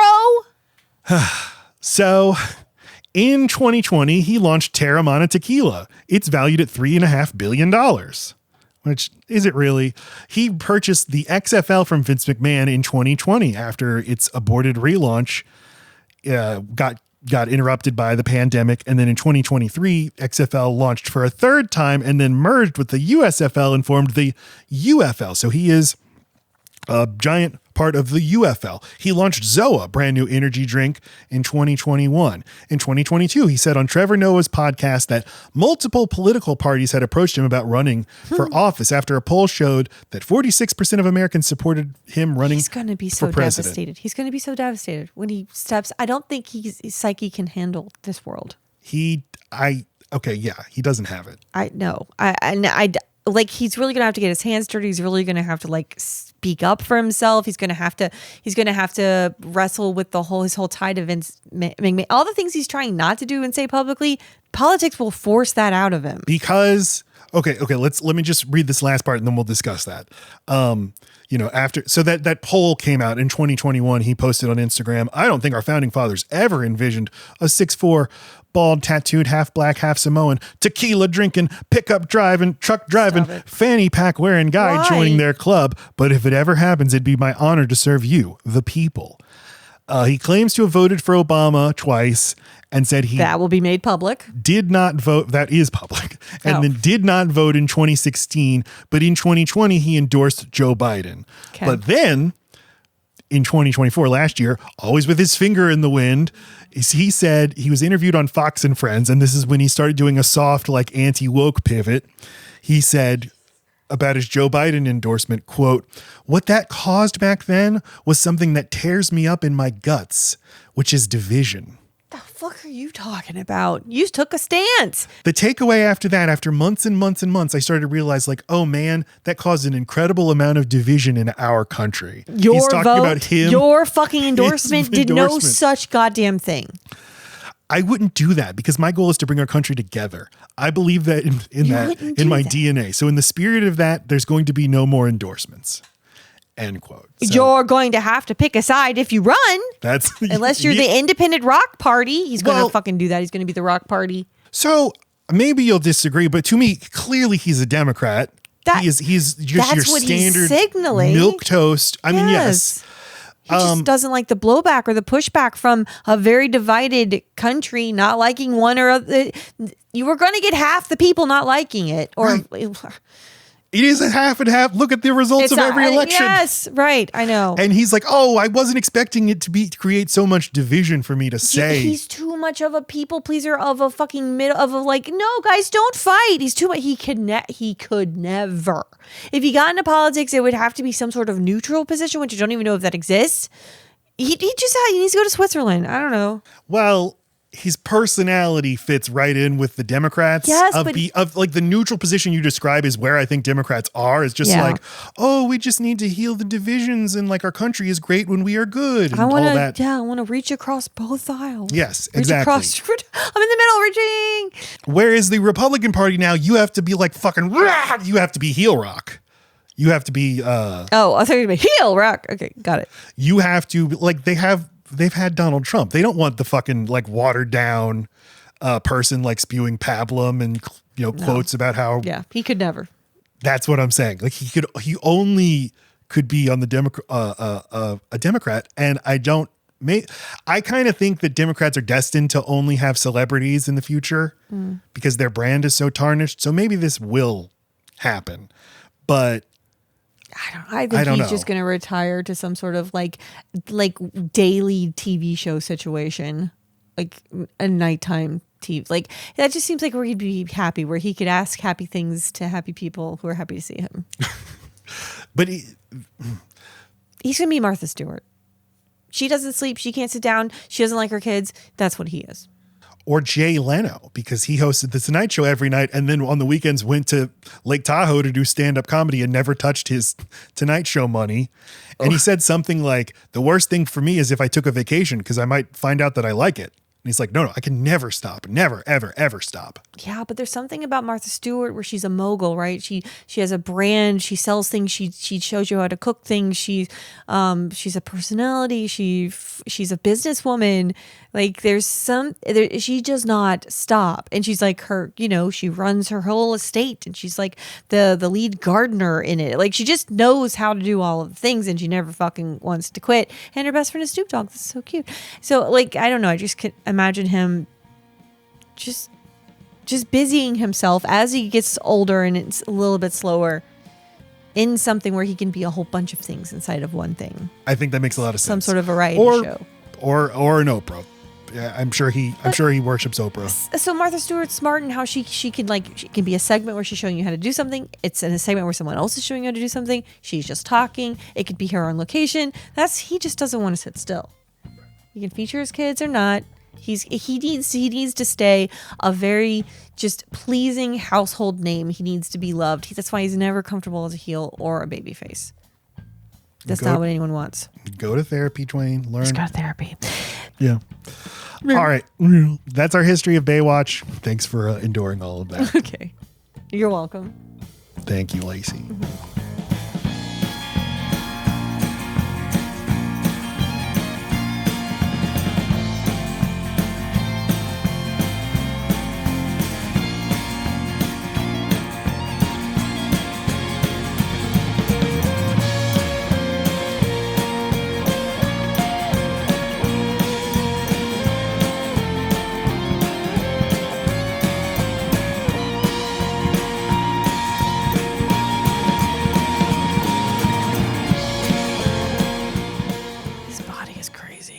So we open. His body looks in pain, and his abs are an ombre somehow. Like they start off normal tan, and then they work their way into the deepest, darkest depths of his stomach. I don't understand it. He looks in pain.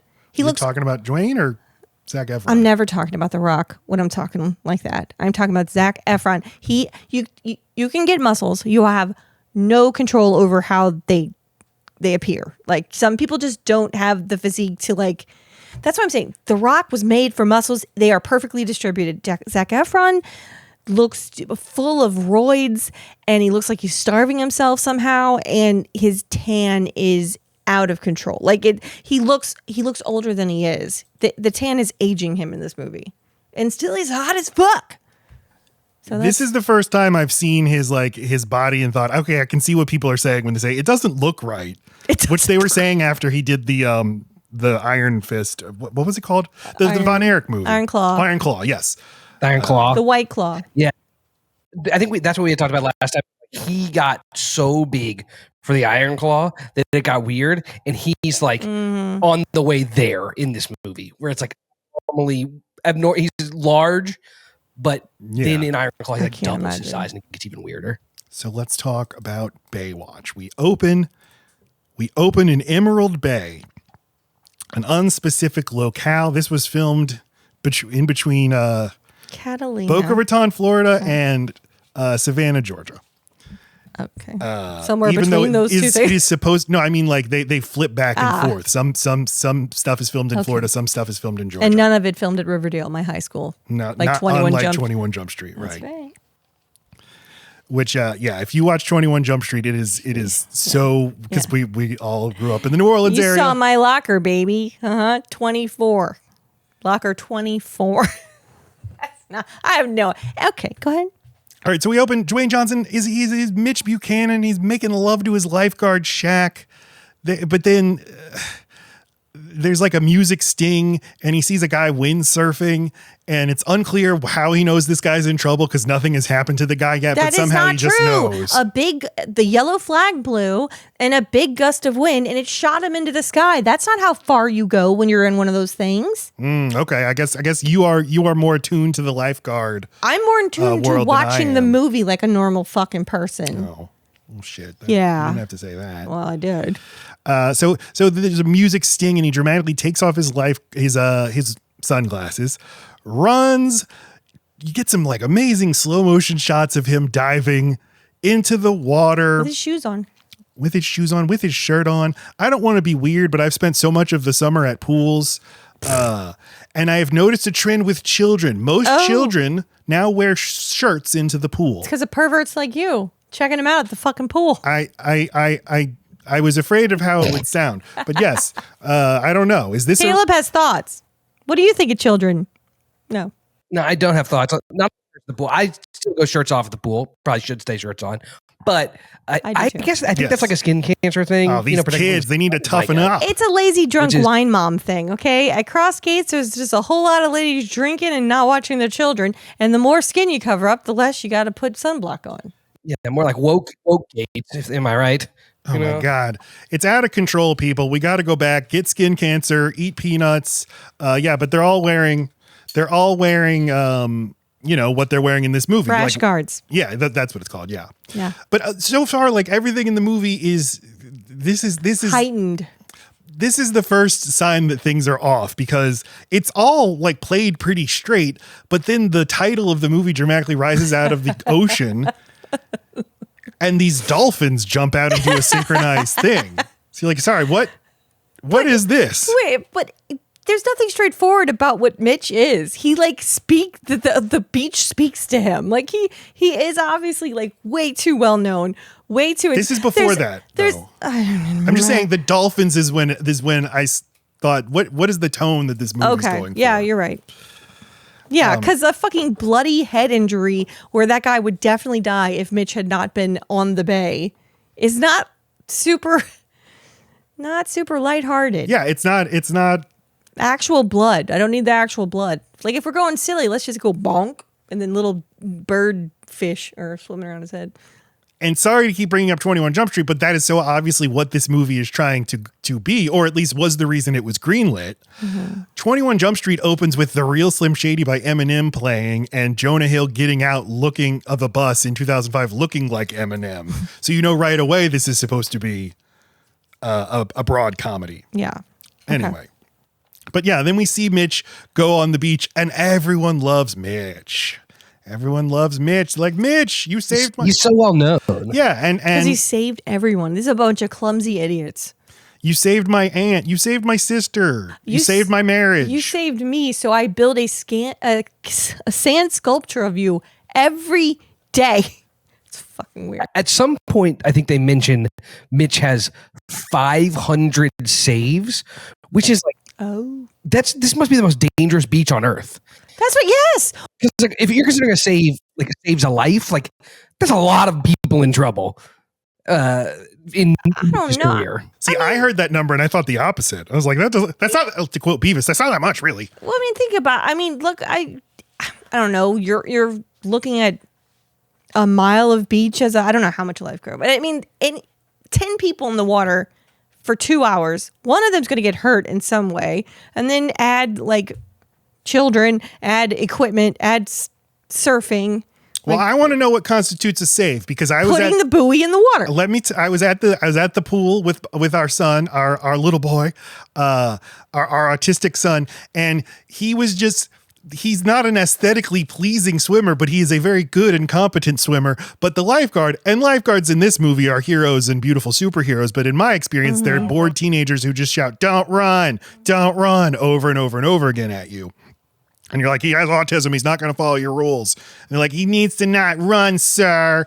But anyway, he's not swimming in an aesthetically pleasing way. And this lifeguard I see jump up, get his rescue can and jump in after him. And my son's like, freaking out. Just like pays him no mind and just swims to me. And then like the manager of the of the athletic club and huts me down. She's like, "Sir, I need you to fill out this accident report." And I was like, "There's no what?" So my question is, does that count as a save? If a report gets you because know the that's lifeguard's a dumbass. No, it's definitely it's paperwork, right? How else can you get a count? He's got like a little like thing where he's carving a notch every time. It's got to be the report comes out, which means technically your would count. Yeah. So yeah, that's what I'm saying. It's an inflated number. If that is the definition of the save, 500 is low. Feels yeah. Well, it's just, I mean, he's on this beach every day for, let's say, 20 years. But like later in the movie, though, there's like a joke where it's like, he's like, "We're the reason the single mom feels okay with her kids swimming unsupervised." And then they show the kids being unsupervised. And Zac Efron gives a little, huh? Like, but nobody's paying attention to them now because all the lifeguards are here doing this ceremony.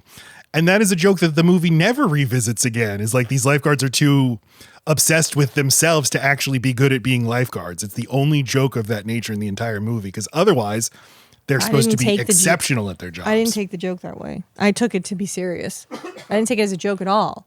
Well, you're incorrect. I felt Zac Efron was like actually acknowledging like, oh, damn, people really do trust these amazing lifeguards. Caleb, Some what do you rigorous think? ass training. I think that they all don't take their lifeguarding seriously, to your point. Like in multiple scenes in this movie, they go just to lunch, which you would definitely figure that out if you. They do go to lunch a lot. And there's only 6 lifeguards on this entire squad, and they're always going to lunch at the same time. Now that is how Baywatch the show is different. There's a ton of lifeguards. Yeah. So don't worry. Baywatch the show is supposed to take place in Los Angeles itself, and this is a fictional, like, I guess small. This is Panama City. Also, or something. there are 6 people on the entire lifeguarding thing. They only let one person in a year, like a ceremony person. But this year it's 3. So why? Why? Because we got to know 3 people. So Mitch, yeah, everyone in this fucking town loves Mitch. You fixed my golf swing. You gave me advice on my career. Arian Foster and Vernon Davis from the NFL are playing basketball, and they're like, "There's Mitch. He's my best friend." Yeah, with their real first names too. Yeah, and in the credits they're listed Arian Foster as himself and Vernon Davis as himself. Okay.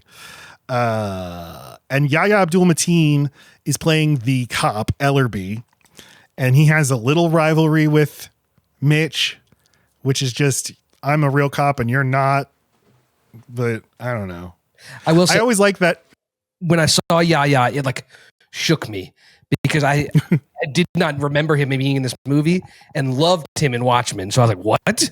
He has this part?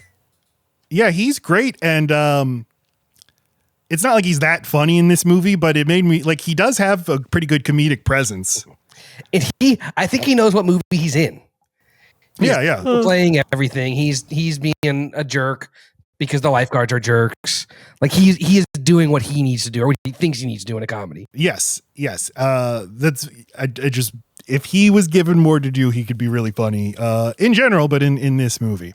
Okay, so then Mitch is running on the beach and he sees a little kid and he's like, "Mr. Mitch, a little thing of drugs, I think, washed up." And he's like, "Give that to me, son." And he sniffs and he's like, "Oh, Flocka." Okay. Waka flocka flame. Flocka, brick squad. See, I knew it was a thing. It's like, why are they calling it flocka? That's a rap thing. It is? It is a rap I knew thing. that, of course. I know all about rap and drugs, the 2 subjects I know a lot about. For that then. Priyanka Chopra plays the villainous owner of the Huntley Beach Club, and we see her very ominously like observing Mitch pick up the drugs. And I realized Lacey and I just watched all of Deadwood. She's George Hurst. She's like, she's trying to buy up all the properties. and buy all the politicians and turn this town into the private beach thing that I own. And I'm going to kill whoever gets in my way. Yeah, she's George. Yeah, absolutely. Let's see. We meet Ronnie, Jon Bass. Who the hell is Jon Bass? I've never seen him in anything. What are you talking about? This is the funny guy. This is one of the worst castings. I could not stand this person. He drives me fucking nuts. This is just a character that exists like across time, but there are so many better people at it. Yes, like Ronnie, like Josh Gad. Some people really don't like Josh Gad, but this is what he does. Yes, or I kept thinking the guy who plays McLovin or someone like that. Yes. Like someone that's just those are perfect examples. We need more dork and more appeal. Like there's just no. there is nothing appealing about him. And it's like he's supposed to be the fat guy, but he's not fat. But he's not. And then the hairy freaking nipples and the weird. We're going to talk about that. And he's hanging out with Hannibal Buress, and he's piloting a drone. And Hannibal Buress is like, I hate the beach, and I have to get back to my job at the Huntley where I do tech. Why are we here? But then like some piano music plays as CJ, Kelly, played by Kelly Rohrbach, a lifeguard, runs in slow motion. Now, she's the hot one of the lifeguards. Okay. Kelly Rohrbach, who I didn't know, she is a model mainly and recently married into the Walton family. So she's going to be okay. So she's good. We'll never act again. Walton. Right. The Walton, the Walmart family. Yeah. She's heir to the... I was worried about her. She's got a Walmart Plus subscription for life, let's just say. She's definitely going to be wearing Reebok and Nobo. And CJ knows Ronnie, and she goes up and she's like, "Hi, Ronnie, you're my favorite guy. Let's talk." And he's like, "Oh, I can't talk to you." I mean, like, he completely stops making words. It doesn't make any sense that they've had any interaction before.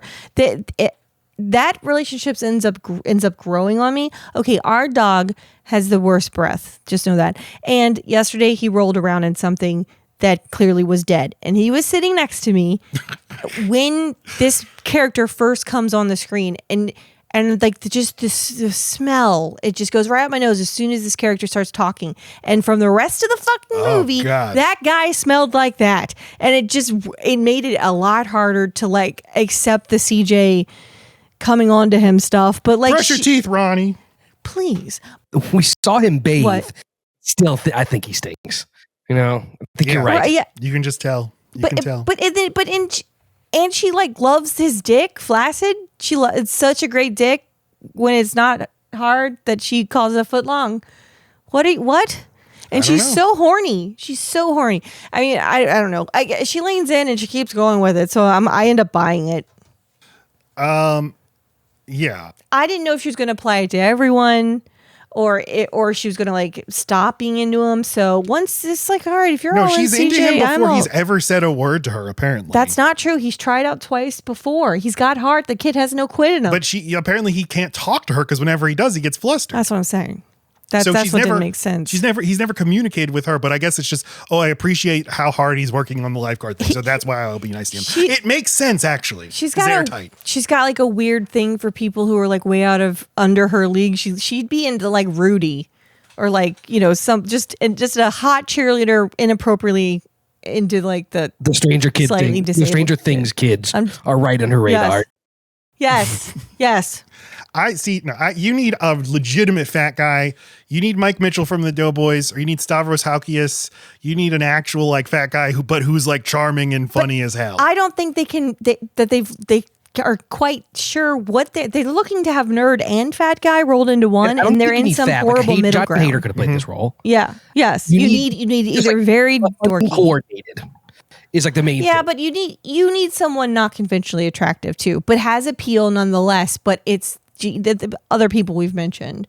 But like if it's because he's the fat guy and not the smart computer hacker guy, then yeah, just do that.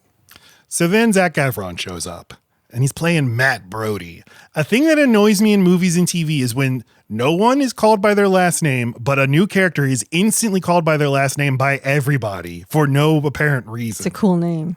But everybody knows, call him Brody. But it's not like he's like, hey, everybody call me Brody. They just all do it automatically. Do you think it's because he's an Olympian, so you call Phelps because he's Michael Phelps? That's what I was thinking. Yeah, it's like the military. I mean, like if you get used to hearing somebody being called that's just what you do. And they watch the Olympics, Matt. Caleb, you spent some time with Michael Phelps. What did you call him? I call Phelpsy. I put the Y after it. Phelpsy. Okay, yes. I call him Flipper, so you don't get it, but he'll tell you about it.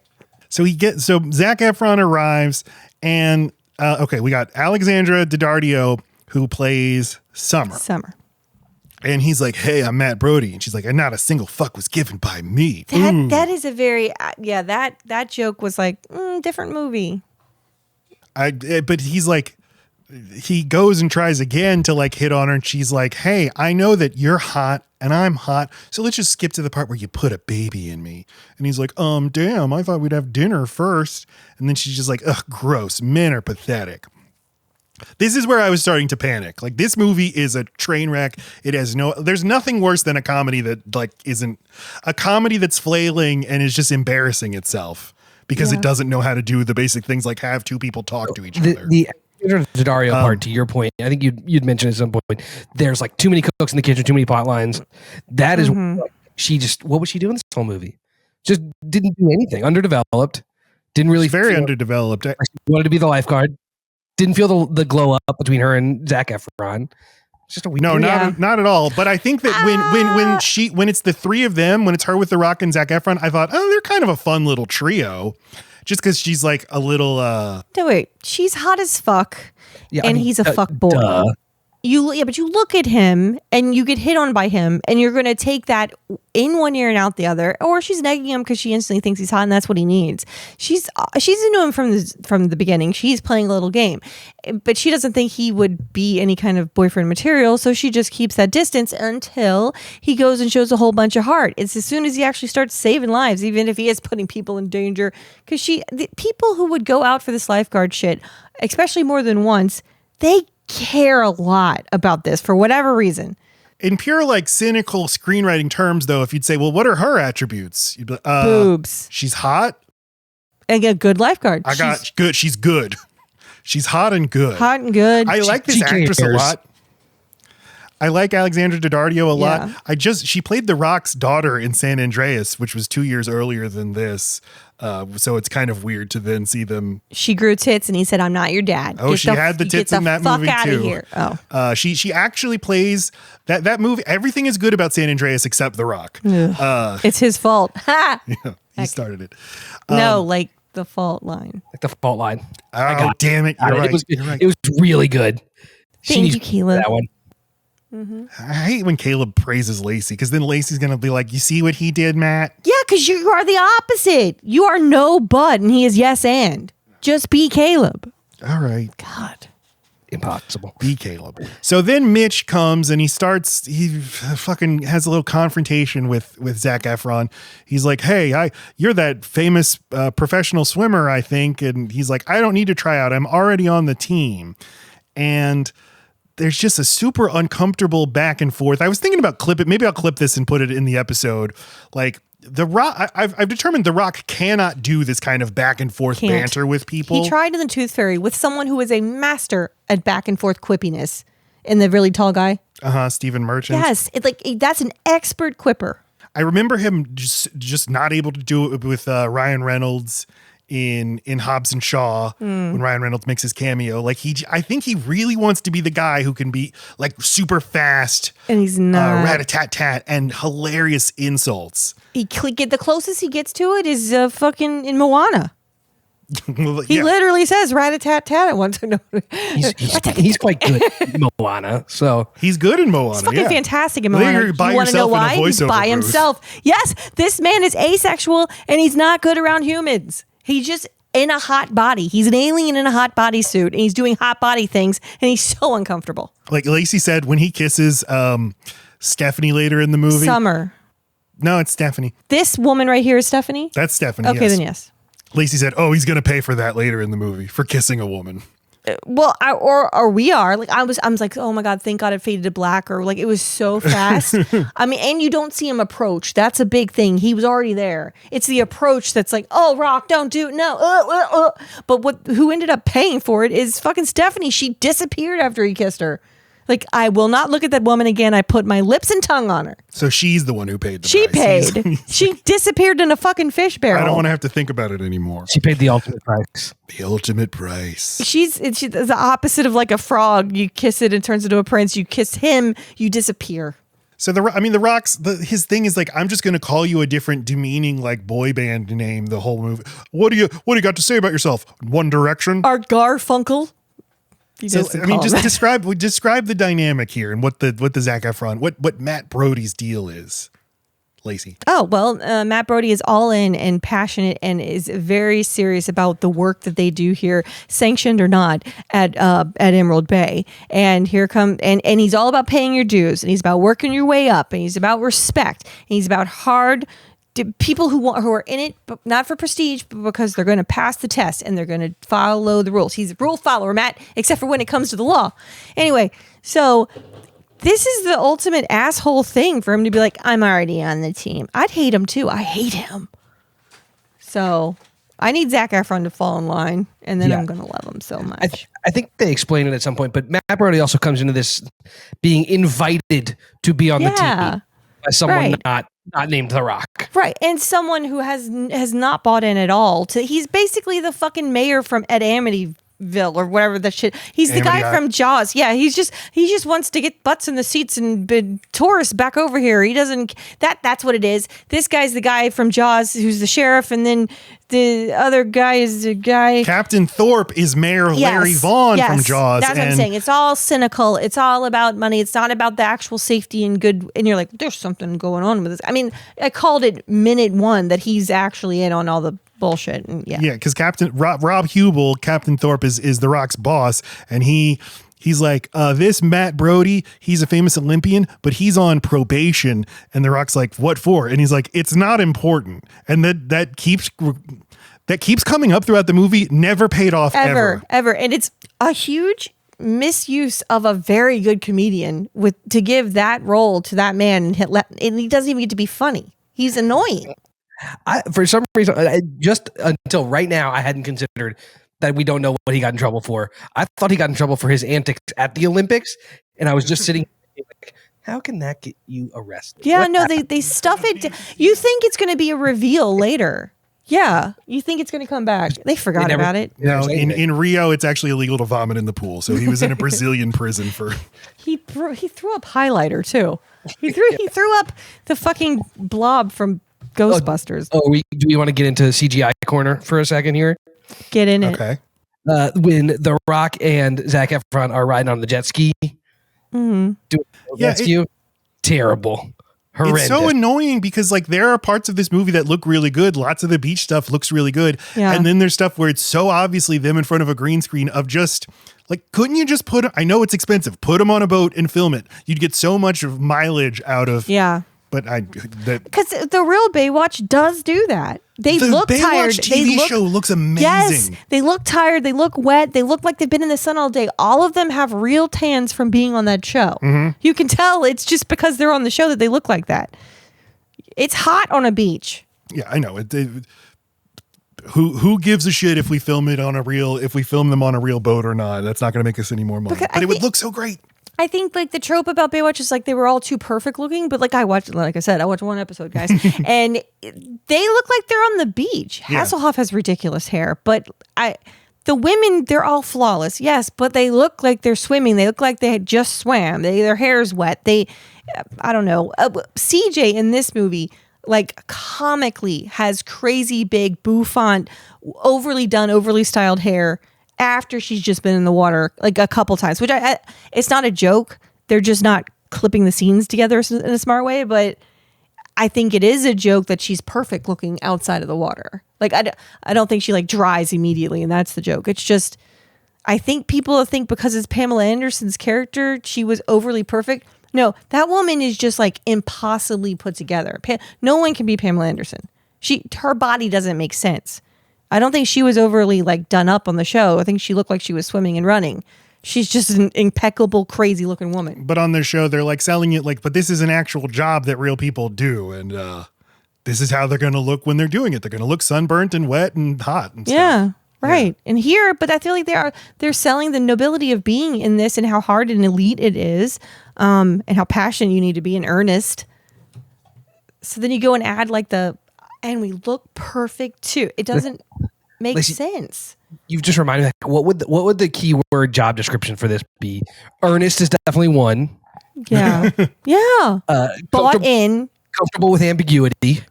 Kool-Aid drunk. Kool-Aid had been drinking. Yeah, what looking for family. Yes, family. Does not want to leave work ever. Because it is a cult. Must do scheduled lunch every day. Right. If you are homeless, we will put you in a cot at boss's house. He does this so often that we just have a system where someone knocks on the. There's so many people that go there living under the pier that want to be lifeguards. They all started that way. They all just came from under the pier. He picked them all up from off the street. So there now, I mean, again, that's such a Brody thing, but that's Brody from Point Break. Bodie. Damn it! And I love that movie. More on Point Break later. Please. All right, so at the beginning of the first 30 minutes of the movie, I am truly in pain. I texted Caleb. I said, this movie is pure pain or something like that. I was truly like panicking about how bad this is because, again, there's nothing worse for me than a comedy that's embarrassing itself. It's so hard to watch. And I think this extended sequence that now happens. Oh my! This is when I was like, I can't. This is not. We can't do this. We can't do this. And luckily, they never do a thing like this again. So here's what it is. Oh, let's talk about it. So Ronnie, the big fatso, he's watching CJ run on the beach and he's eating some carrots and then he chokes on a carrot and then CJ comes over and gives him the Heimlich and fucks the shit out of his ass because we see her like humping his butt. Like really pegging the fuck out of him. Yeah. And that gets him rock hard. Which would happen naturally. And so Hannibal Buress is in like, Ronnie, look Your down. dick hole. And we see his boner. Whole dick. And anytime any curse word or any raunchiness comes into this movie, the movie feels a little scared of it, but is like, but I know we need to do that because that's what people want out of this movie. Because you know what daytime television couldn't do? Say cock. Right. And again, 21 Jump Street. That's what we are trying to be 21 Jump Street, but we're not committed to it at all. You did say they hump someone very quickly in the 21 Jump Street movie, so they literally get CJ to just hump someone very quickly in this movie. It's an incredible movie. 21 Jump Street's so good. They apprehend. I need to watch it. Okay, we're watching it. They apprehend. It's their first arrest. They apprehend a guy with a bag of cocaine in Lafreniere Park, a park I've been to 400 times in my life. And so Channing Tatum, he's laying on the ground and he just sits on top of the guy and they handcuff him. And to celebrate his handcuffing him, he just starts humping the guy. And Jonah Hill gets up and in celebration shoots his gun off in the air 10 times. But again, that movie, like, you could make fun of cops because that movie's idea is like, hey, the dumbasses from high school that you knew, they grow up to be cops. And it's not like they become better people. They're still dumbasses. But you can't do that with lifeguards. You saying this, Matt, just makes me think like this movie is completely different if Channing Tatum is Mitch. That's what you need Jonah as the fucking goofball fat guy, and then you need Mitch. If Mitch is overconfident, a good movie, and a bumbling idiot, but still effective. Like that's a formula that's worked for years. Yeah. You're so right. Yes. And Zac Efron playing off of Channing Tatum. Yes, please and thank you. That's okay. That's a great idea because I was thinking the way this needs to work is The Rock needs to, whoever your Mitch is, he needs to be like Dwight Schrute of the beach of like, okay, you are taking this way too like psychopathically seriously. But yeah, if he's Channing Tatum and he's a dumbass, but he does everything right and people are like, they worship him. Yes. Zac Efron comes in and he's like, I don't get it. This guy's an idiot, but eventually gets won over. I get it. Yes. Frank Grimes. Words. Yes. God, we just made the movie better. Yeah. But Dwayne Johnson is not capable of doing something like that. No, he can't be an idiot. He doesn't even trip. One person trips in this movie, Zac Efron. Right. You're in the sand all the time. All there is to do is trip.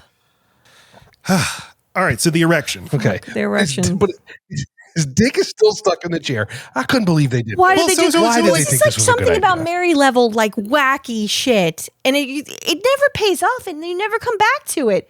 It would not be that funny if it was just Hannibal Buress being like, Ronnie, and you look down and you see like, hey, this is how raunchy. We're going to show an erection, and then it cut. It'd be like, okay, that's a joke right there. I got it. Yeah. Instead, they're like, no, guys, we're going to really dig in because then the hot babe is like, what? And so Ronnie dives forward onto a wooden lounge chair to hide his boner, but whoops.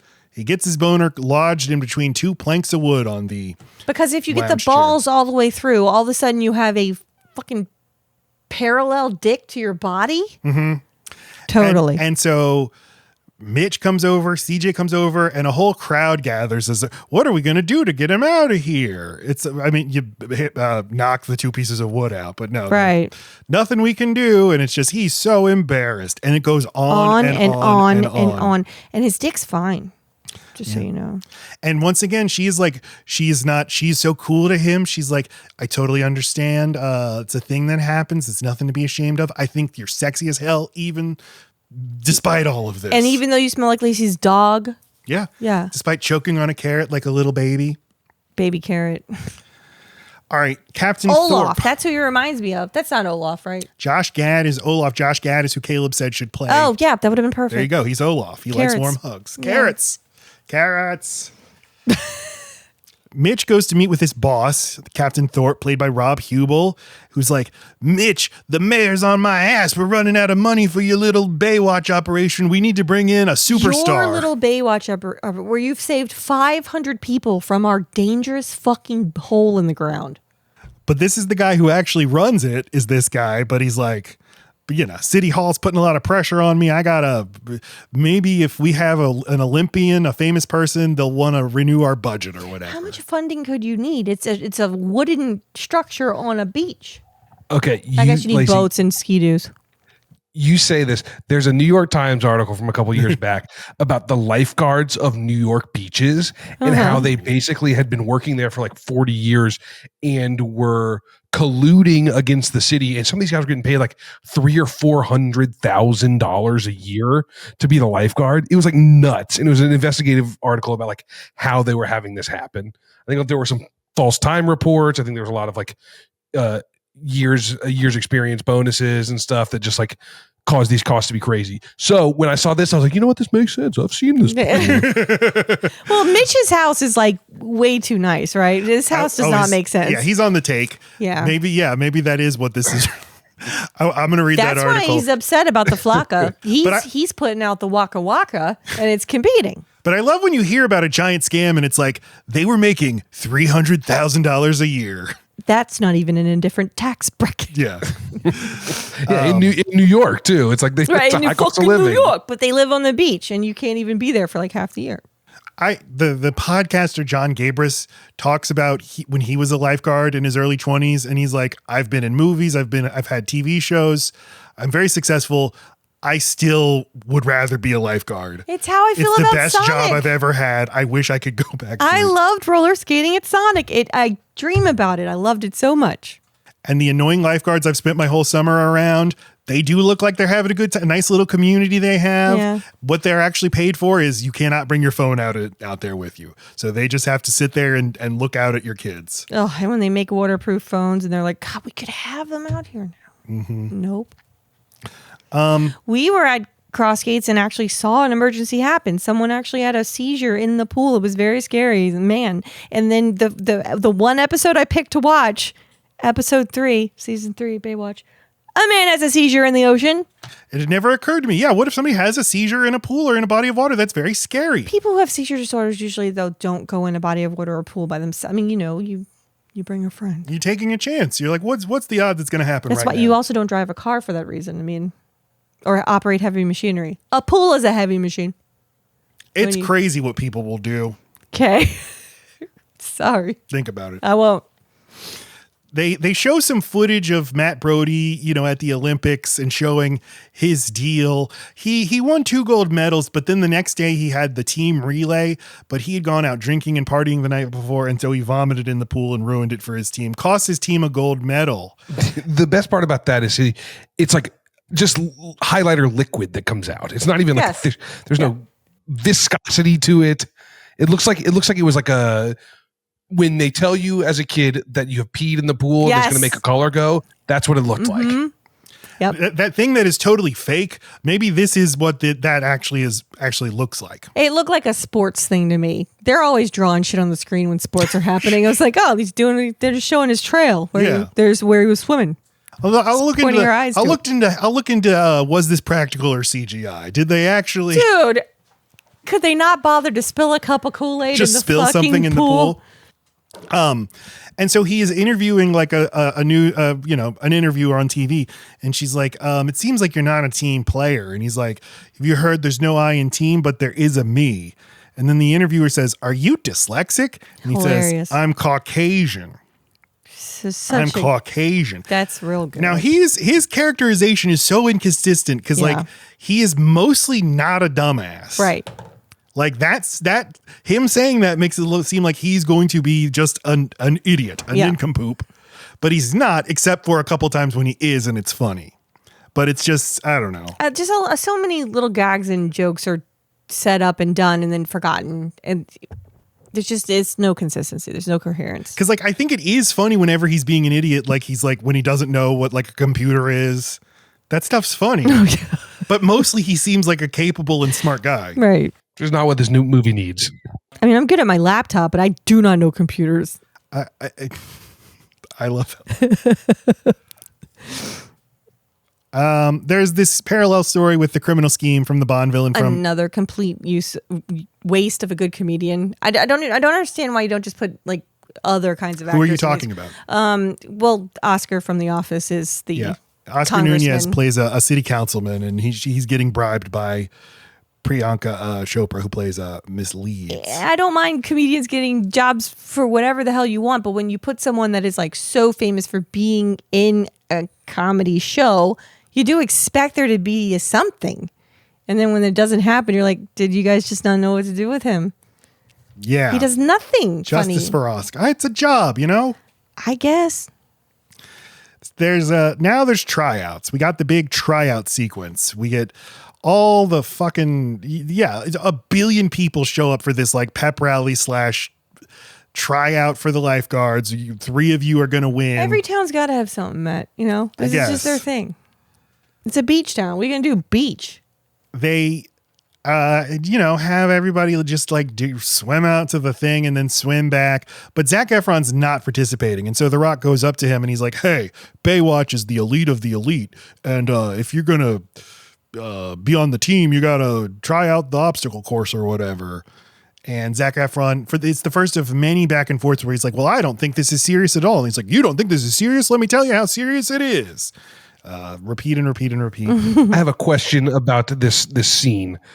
Ronnie, in this scene, and maybe I didn't pay enough attention, but he has a very dirty chest hairline and nipples. What was that? Was there a point there? Yeah. It's funny. Just that he's gross. But is it nipple hair or is it just dirt? And it's hair surrounding his later. nipples. But it's gone later. It's gone later. Scene? It doesn't exist anymore. Comments on it. Yeah, she says, hey, you shaved your pits or your nips or whatever. Oh, I didn't hear her say that. Yeah, see, I heard without your dirty nips or something like that. And I said, well, how did they get dirty? What did he do? But like, in the mud? It's not a natural formation. His chest being completely barren except for a little bit of hair around the nipples. He deliberately sculpted it. Not a little bit. It's a crazy donut size. He looks like a baboon. It looks crazy. Okay, but I'm saying like in the reality of this movie, this character is apparently supposed to have made this grooming choice, right? To do that. But it's not like this is just how he looks. No, his natural hair is what you see on the beach, and then he goes and shaves it off because he made the squad. He also starts eating salads. Like nobody's natural hair would be that. Matt, it's still supposed to just be a fucking joke. He didn't shave it to think he doesn't think he's sexy, so he wouldn't have shaved into a sexy pattern. Mm-hmm. It threw me off. I was so confused. It's one too many. It was a thought that just did not land, and it was abandoned. But you know what? He's got hustle and heart out there on the obstacle course. Well, it's his 3rd time trying. And The Rock's like, I think he's going to make it, even though he's objectively worse than all the other He's not where he candidates. was fine. He tripped one time. He does not give up. So The Rock is like, hey, Zac Efron, I'm calling you out. We're going to go one-on-one, bub. And we get to see Zac Efron's way too shredded body. They fucking do chin-ups and they pull refrigerators and show giant and rotate giant tires. Fine. But The Rock, he ultimately is not able to keep up with The Rock. And The Rock's like, hey, this job, it's about conserving energy, not being a showboat. But nevertheless, you've made the team. Or maybe it doesn't matter. He makes it. That's been announced, yeah. Or fuck, you're right. I don't know. I don't think it's been announced. If you remember the sequence of events, they finish this. He says he's gassed, but then they get a call, and these people need rescuing, and that's when he jumps up, and Brody gets on the motorbike, and they get on their little four-wheelers, and everyone's vrooming around. Does anyone else find it weird that it stands out in your head? He shows up on a motorcycle. He's a motorcycle guy. And then he goes and drives this motorcycle and he brings it to the edge of the pier. And I'm thinking, wow, way to sacrifice your motorcycle. Then they make a point to say later that he stole that one. It's like, you didn't even grab your own? That was you the came joke on it. That was the joke that worked for me. It was like, not to mention, you stole and ruined a motorcycle. He's the one that he does this stunt with? Yeah, they mentioned it at the and you ruined it. And he puts a ton of people in danger. I mean, it's obvious, like, he is still showboating. Yes. It's a really impressive stunt, though. I don't think it's Zac Efron himself, but whoever did this, I think it is a really cool stunt because it's done in one shot of him crashing the bike into the edge of the pier and then flying off and into the water. Just as a pure stunt, it's really cool. But these people, Lacey was so upset by this. These people are just like standing at the end of the pier and appear to just be jumping off as they shout, "Oh no, I can't swim!" 3 people in a row, but I can't swim. I can't swim, and all 3 of them go in and they just sink like fucking stones. What are you doing on a pier at the beach? You live at the beach. Why are you standing on the pier at the beach? You know. Well, and there's a railing. There's a railing. Exactly. Were you sitting on the railing and going, I wonder if I'll fall over if I do it all the way back? Like, I can't swim. And then like dodo birds, they each just fall. Oh, I wonder if I can swim. I can't. I wonder if I can, but I can't. This is like baby birds trying to figure out if they can fly. They just keep falling up and going, oops. I guess I still can't swim. I'm 45. Bye. The mom has no excuse. She knew. She should have known. Here's my 12-year-old never learned to swim. Remind me, can you swim? No, Mom, I can't. It's a controversial method of how to teach your kids to swim. Right, is jump off of a pier into the ocean. You got to have a plan B, and that's usually that you're going to go get them. So she dives off to be like, oh, I did push both of my kids, and sure enough, look, they still can't. I'll get you. Oh, wait, I can't. We just figured it out. That's what happened. People are going to be so mad at us. They're going to be like, I learned to swim by my mom throwing me off a pier when I was 12 years old. It's very elitist of you to think that it's not okay to do that. Okay. We don't all have access to piers, so they are elitists. So Brody is able to get there first because of his cool stunt, but right away he doesn't actually know what to do in the water, and he just like picks up the woman and she like elbows him. He's like, "Hey, lady, don't hit me. Show some respect." Which is what I would be like. I would immediately be mad at the people. I just ruined some guy's motorcycle. You're gonna slap me? Yeah. And the real lifeguards arrive in time to save everybody. And he didn't even know there was 3 people. He thought there was just one. Others? Yeah, remember how a whole group of idiot birds fell off the fucking pier and you rushed to save them?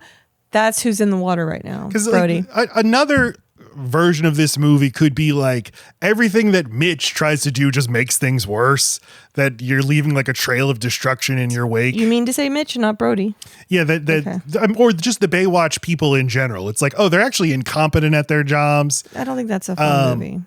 I don't like that. It wouldn't be good. I'm just saying that it seems like one maybe aborted thread of like, here's a version of Baywatch we could do to make fun of Baywatch.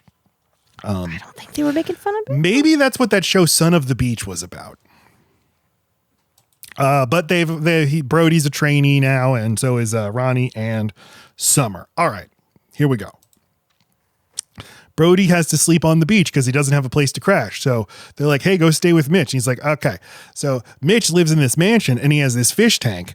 And inside the fish tank is a little Mitch that gets his move clothes. around. Yeah. Based on it's the like mood. An elf in a tank. Yeah. Spanking a shank in a... Spanking a tank. Yep.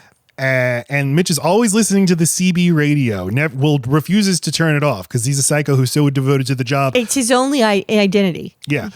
But we hear on the CB radio, it's just like, I lost my hermit crab. Look for him. He's very fast, though. So there's no actual like stuff going on. I didn't catch that. That's funny. And we get the training montage. When wouldn't it be nice by the Beach Boys played, and Lacey at this point is still so angry at the movie and hates the movie that she gets mad. I thought I was supposed to hate it. For having the needle drop where she's like, it's not fair that they get to just play the song and make me think this is good. Yeah, I did feel a little manipulated a few times. I did It too. takes a while to get cooking. I just couldn't buy in on Ronnie. I couldn't do it. And I needed Zac Efron to be a sweetie. And in this training sequence, like we just see Zac Efron's aborted attempts to flirt with Summer. And I mean, with the Ronnie and CJ thing, like he's trying to perform CPR on a dummy, and then she comes and helps him with his technique. And at least he like makes a joke. I always say I like when characters in movies make jokes to each other and laugh, and they're having a good, right. He's dying. No, not Todd. Okay. You could see maybe something is starting to form between these two. Maybe. Maybe. I don't know if Horn Dog CJ is going to give it up. I just learned today that the Heimlich maneuver is apparently kind of pseudoscience. Were you aware of this? No, it's bro science. It's not that it's not. You're aware this is CPR though, right? No, I know. I just remembered they did the Heimlich earlier. So like, it's not the official guidance that you should do the Heimlich for people choking, and that the guy, Dr. Heimlich, who invented it, like made all kinds of unsupported claims about what it could do. So if you're choking, what is like the best thing to do? What's the actual thing? Hit somebody on the back. Oh, okay, I can do that. And what's funny is Heimlich invented the Heimlich maneuver to say hitting people on the back is what peasants did in the Middle Ages. I got this new thing, and then he funded lots of studies to show that hitting people on the back is bad. But now it seems like we have returned to a place where no, hit somebody on the back. That's what you should do with a joke. You can actually hurt them more or cause them to choke more, right, Matt? If you actually go straight to abdominal action thrusts. So the whole thing what you're supposed to do whenever you're choking by yourself is throw yourself on the back of a chair, like Heimlich yourself. I can't pat myself on the back. Yeah, that might be the only thing you can do. All right. They do have the Heimlich kits you can buy. That's just like a pump. You just put it up to your mouth. And Lacey, you could trach yourself too if you need to. I think of it as like opening a beer the old-fashioned way, just in case. Oh yeah. We've trached ourselves a couple times, Caleb. Yeah. Back in our old days. Don't get me started on my traching days. The Meadowbrook days. Crazy times. The Rock tells Zac Efron about these sea urchins. He's like, hey, careful, watch out for these sea urchins. It'll sting you and kill you. And Zac Efron does have a funny line. He's like, and these things are just around everywhere? So, I don't know how many minutes we are into the movie, but I wrote in my notes, oh my God, the first good joke of the movie is when Oscar Nunez is getting confronted by the villains, and the bad lady is like, well, now my goons are going to deal with you. And you have the two goons. One's named Leon, is the white guy. The black guy, I don't know his name, but Leon is like vaguely like Eastern European or whatever. But the black guy's like, this is Leon. He doesn't talk. He's a man of action. And Leon immediately says, I'm going to kill you. And the other one's just like, God damn it, Leon. I'm trying to hype you up. Yeah. So I was like, wait a minute. That was a good joke. Holy shit. So they kill Oscar Nunez. And we have this sequence where a boat's on fire. So now it's rescue number 2. And very annoying women who are like, what is your location? We're in the boat. That's funny. It's great. Our location is the ocean. Right. I'm feeling kind of like not motivated by this save. I'm like, let them burn. You know, they seem annoying. I think the sequence is pretty well done. It's fine. I don't mean that. I just mean I don't like those girls. Oh, okay. Yeah, let them burn. They could have hurt Zac Efron. You know, we can't spare him. But before this, I mean, before they get called out to the boat that's on fire, you know, we know something's blossoming between Ronnie and CJ, and Zac Efron, Matt Brody is checking out Summer and through the binoculars, and then Mitch comes up to him. He's like, "Hey, are you going to be a coward? Or are you going to make a move on her, buddy?" No, a lot of fraternizing. Because I would assume Mitch would be like, "No, we're professional here, man. I'm going to kiss Stephanie later, but I'm going to hate it." And then she's going in a fish barrel. I don't want my hot young employees fucking each other. Right. But I guess he's kind of like he's like Dominic Toretto. I was gonna say no, he wants them to eat in the fucking Google cafeteria, and he wants them to fuck at the Google fuck shed, and that's how you keep the employees on the ground. If they mate with each other, then they're going to be that much more tied to the. It's like in The Firm when they have Tom Cruise, they have his wife, they replace her birth control pills with placebos. Right. Like, you're going to stay with the firm if you have children. That's kind of what he's kind of like little beach the Firm. babies. Yeah. Little tiny baby lifeguards.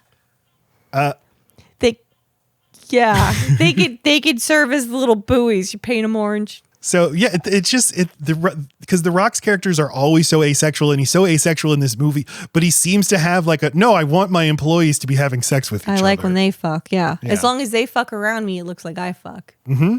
Yeah.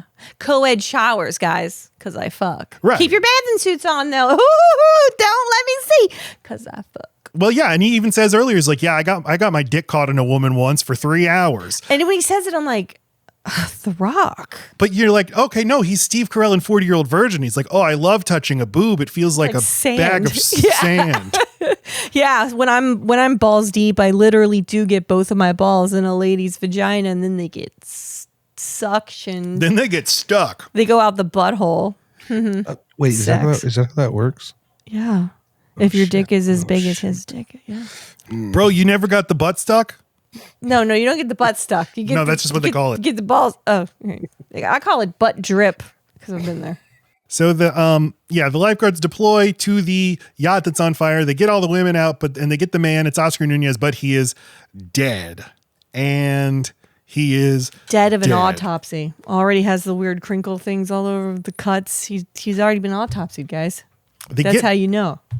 Did he have the? No, Matt. Okay. It's like, wait, really? No.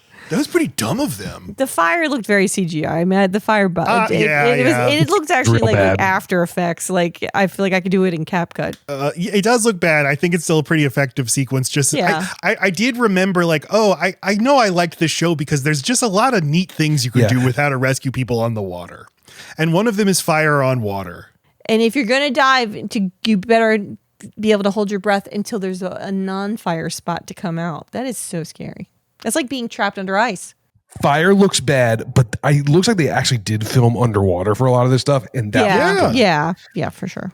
This movie is highs and lows.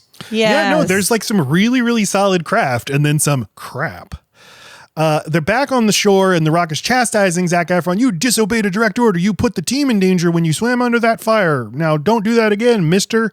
And then he goes up to the body and he's like, oh, okay, tell me what we see here with this body. He's acting like a cop. And then Yahya Abdul-Mateen comes and he's like, get out of here. The Rock, you're not a cop. And he's like, oh, but I really think I am. Like, no, get out of here. But Mitch gives like a very earnest speech about how they're here to save lives because they're faster than the cops and the Coast Guard. They're trying to do more than the bare minimum. We're not just going to stand around here. We hear someone's in trouble. We're going to go help them, Yeah. How else do you get a sand sculpture every day if you're not, going way beyond the Call of Duty? So his butt's not bad. Ronnie is naked in the shower singing, I've got the eye of the tiger. See her hair? Look at her hair. Her hair is crazy done. Yeah. Huh.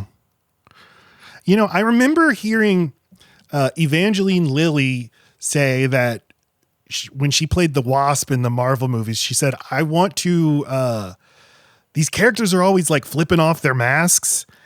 And when I do it, I want my face to be red and covered in sweat and like my hair to be all messed up because that's what you would actually look like. And once I noticed that she is the only character in those movies who appears to be affected by it, I could not unsee it, that everyone else always looks perfect all the time. And I'll say it's not as good. I got your back, Matt. Look at his butt. That's a good butt. You expect it to be hairy because of the nips, but it's not. But this is also just an annoying, like, he's a fat guy and he's singing his heart out in the shower. I don't know. You keep really leaning on the fat guy thing. I just think he's just not conventionally attractive like the other ones. That's all. Okay, the movie is presenting him as fat. You're right. He's Hollywood fat. Okay. He is, if I got down to his weight, I would cry for joy, to be clear. It's like how the movie thinks he is fat. Maybe 8 years later, we'd have an actual fat person in a movie. But 2017, we were still we're so asleep. So asleep at the wheel. Yeah. Central Intelligence, the movie that The Rock made the year before this, he, as a teenager, was a fat kid. And there's they just like CGI The Rock's face onto an actual fat actor. And he is singing naked in the shower of the high schools. So 2 movies I watched in one day where a fat kid sings in the showers. And then CJ comes in and she's like, hey, I'm just taking lunch orders. She's acting real cool and nonchalant about the nudity. And then she's like, oh, by the way, these showers are co-ed, but we usually keep our bathing suits on.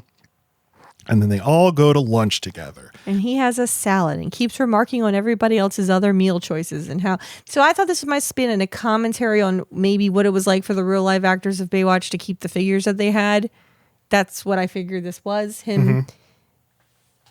Look at this outfit on fucking CJ. God, that's the hottest shit I've ever seen in my life. This white outfit that they go clubbing in. She is a model. She looks like a Mortal Kombat character. I'll take that. But Sonya. And then fucking Stephanie's like gonna ride in the magic school bus. What the fuck is she wearing? All right. She's wearing fireworks, it looks like. So, but it's like all the way up to the neck. She's the flattest character in the entire movie. They give her nothing to do. Nothing. I mean, she just, I will be mouth that is placed kiss on, and then I go in fish barrel. She is supposed to, she's Mitch's right hand man, but has no thing power unique to her character. Drive a boat or any interiority whatsoever. It's just she's competent. Well, because in the way the dynamics are, there's 3 girls and 3 guys. Mitch is supposed to be the love interest, and there's like a glimmer of that whenever he pulls back from the kiss, and she seems kind of interested in it. And then she disappears. It's like the reason why this is lopsided, she has nothing to do. It's because the other 2 are pursuing and being pursued. It's not like it's like the most badass thing for a woman to get to do, but she doesn't even get that. And they kiss when they're at this sequence where they're trying to infiltrate the Huntley party because the Huntley company is dealing drugs. They're dealing flakka, and we're gonna, guys, off the clock. We're all gonna get together and go to the party, and I need you all to be my lookouts. And they're like, yes, sir, yes, Mitch, whatever you say. And so they do it, and Mitch and Stephanie go to the back rooms or whatever to look, and then some security guards catch them, so they're like, quick, let's make out. This is the same thing that Tom Cruise does a couple of times in the Mission Impossible movies. It's funny because it's Tom Cruise also asexual, right? But he can still pull off. I still find him. He seems to be attracted to the women he's kissing. But it's in Mission Impossible movies, he can only kiss a woman if it's part of a part ruse. of the mission, right? Yeah. But there's other movies where he definitely has chemistry, where The Rock cannot seem to muster up any. No, he has like there's like the first Top Gun. I think he and Kelly McGinnis have good chemistry. That I think that they're hot together. I think Renee Zellweger and him and Jerry Maguire are very good together. But him and Jennifer Connelly in Top Gun 2, none, 0. I like them, but it is like they're old now. It's just kind of we got no time for that sexy business. Yeah, why don't we just laugh in a quick montage? Yeah. We're on a boat together. They're hot and they're walking so hot. Anyway, you're right. This is after work. What the fuck are they doing? When do they sleep? They're going to infiltrate Huntley's party, and they're positive that drugs are on the ground, so they'll locate those, and they have a great plan for if it's exactly the way they think it is. Don't worry, it is. This also has a good joke right before it. Before they go in, there's like, you have all this giant plan for this? Like, I can just go in and ask for the drugs. Right. It's like, I don't think you guys understand. Like, I'm hot. I can just go ask for it. Well, also, people who sell drugs want to sell the drugs. So you go in and you ask for drugs. He's totally right. You're going into a party where you want people to be addicted to drugs and to be on drugs. Someone will just get them to you. Yeah, that's another great. Especially if you look like Zac Efron, who looks like he does drugs. Oh yeah, and this one with the frosted tips for sure. And he's always just a little bit sweaty. It's like drugs. Mm-hmm. That's another great scene in 21 Jump Street where they buy drugs, and Jonah Hill's just like, "Hi, we'd like to buy some drugs," and Dave Franco's like, "Yeah, okay." He's like, "Yeah, they want to sell drugs." Right. That's what they do. Also, in this party, they're expected to be undercover. Everyone in this town knows Mitch. He can't go undercover for anything. But he's wearing his lifeguard outfit, right? Isn't he? I mean, or that's his like lieutenant I don't know what the fuck he's wearing. Like, he looks like a Later, they'll math legit teacher. go undercover, which is like really where it seems like, Then what he- movie is this? Then he puts a chef's hat on. So oh, true. Very true. 7 foot fucking tall, but that physique gone under that hat.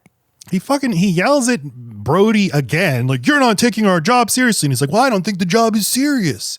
And he's like, yeah, well, that's why you fucking vomited in the pool, you clown. And then Brody falls into the pool here and then vomits in the pool. And then everybody's like, hey, it's the vomit comet. And he's like, yeah. And they all cheer and drink. Yeah, he turns this into a triumphant moment for him. He's like, guess what? I party. Right. I do want to, one day I'll test out. If you just shout to a crowd of drunk people like, drinks, will they all just be like, yeah? If they're under the impression that you're buying them, yes. But if you're at an open bar, they're like, shut the fuck up. Yeah, we have one. So if you just shout alcohol, they won't be like, yeah, hell yeah. You have to love it. You can't just yell alcohol, and you can't yell tequila. You can't yell beer. You got to say shot.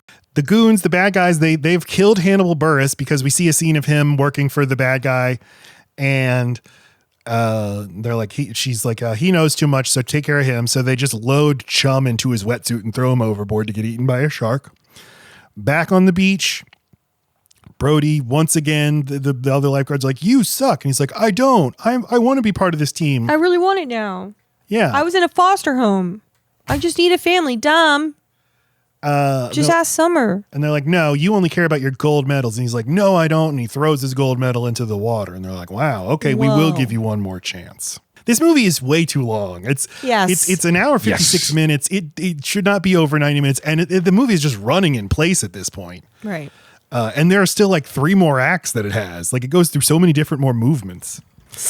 But it is at this point that now there's a switch where Zac Efron is no longer like the antagonist of the movie. He's all in. Now he's just part of the team, but a little annoying. And suddenly the movie starts working a little bit because it's just they're all in it together. They're all on a stupid mission together, and they're gonna infiltrate the morgue. And he gets to be charming. He dresses up as the doctor to sneak into the morgue, and you can hear him in the background saying like, "These disguises are awesome. I actually feel like a doctor."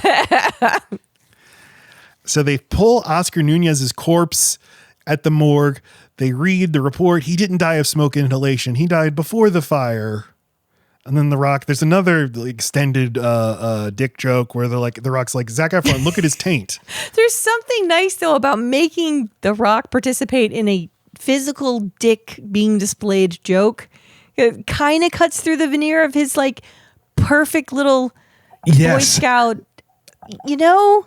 I agree. There is a layer of this man is a football player and a wrestler. Yes. Juvenile dick jokes like just should come naturally to him. And it does here. That locker room joke does work. And because what he can do is he can haze. He can't do things with women, but he can like fuck with a new guy, you know, or like just, And that's why like the hazing stuff should be a little bit better before when he's just calling out different random names to him. But there should be more of this.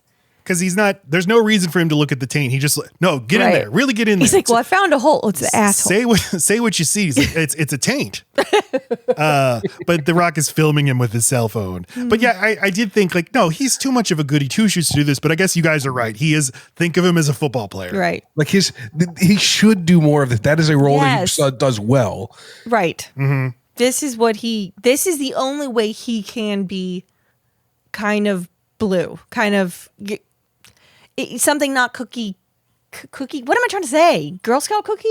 Cookie cutter? Yes, it's the only time he gets R is if there's a actual dick in the shot, and it just can't be his. Now the 2 bad guys come into the morgue. So our 3 heroes, The Rock and Efron and Alexandra Daddario, they jump into those big drawers where they keep the bodies. Turns out it's all open in there, and it just left that Zac Efron is the only one that jumped onto a corpse. Everyone else had an empty one. And I like that they're like, hey, shut up. Stop being a baby. I want him to shut up too. He's going to blow their cover. It's a pretty good cover. And fat from the body above him is dripping onto him and getting in his mouth. And The Rock knows that that's what's happening in there because he's so educated on fucking bodies and morgues. That's what they teach you in lieutenant school, you know? Yeah. And so Zac Efron's like, fuck this. And he just jumps out.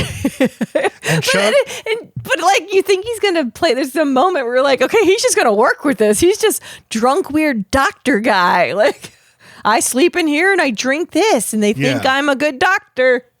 But they flee, and then the heroes chase them, and there's a jet ski chase where the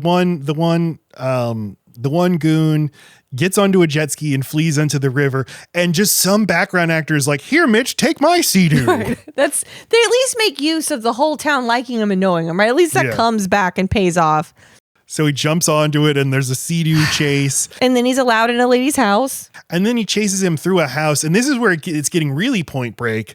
And I realized, I think Point Break might be the movie you need to look to as the tone this movie should be. It should be an action movie, a heightened action movie with just a little bit of goofiness. A little goof, yeah.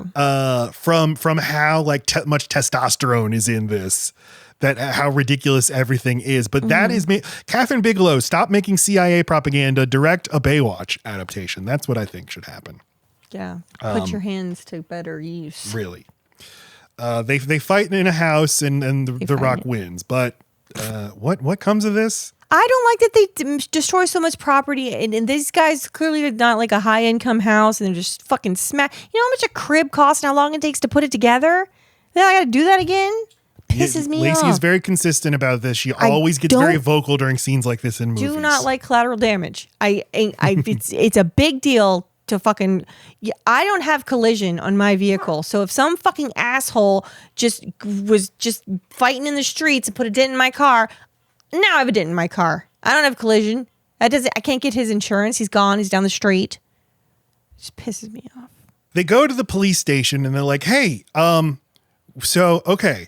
We chased the bad guy. Here, we got him. We've taken him to the police station. Arrest him, please. And like, what? Arrest him on what charges? And they're like, no, we have lots of evidence. Well, we had evidence, but then they destroyed the evidence. And I like Yahya Abdul-Mateen. He's like, listen, you're not cops. Even if you were cops, what you just did, all of that was illegal. That wouldn't be admissible. And I like that The Rock is like, well, then it's a good thing we're not cops. Because it wasn't illegal. But then just, you're lifeguards. You're just supposed to guard the beach. Yeah, there is a lot of this. Like, okay, there's a real tension here. Okay. And Captain Thorpe comes in and he's like, if you just be lifeguards from now on, if you keep trying to investigate this case, I'll fire you. Yes, sir. Okay. We'll be good lifeguards. But the next scene is them immediately going back to investigating the case. There he is. He's got his chef's hat on. Yeah. At least put like a rat under it. Like, go full chef. But Zac Efron is, he's kind of pretty. He goes full lady. What are they fucking doing though? They're looking they're in the Huntley. They're on the hunt. They're spying on her yacht, and they see there's always scuba divers mysteriously on the back of her boat. Right. And there's barrels of whatever fish brand this is. So let's go investigate the fish factory. Like 3 different times, The Rock makes sure to let you know what kind of fish they do use at the Huntley. To say how it is weird that they are also using barrels of this other brand. He's so plugged into the community that he knows who the fish dealers are and who the flocka dealers are. He's like, this isn't a fish. This isn't the fishmonger they get the stuff from. Right. They're really fucking over Felipe. Yeah, they're like Henry or something. Whatever right. it is. Whatever. Yeah. Some name. Felipe Henry. Everyone knows him.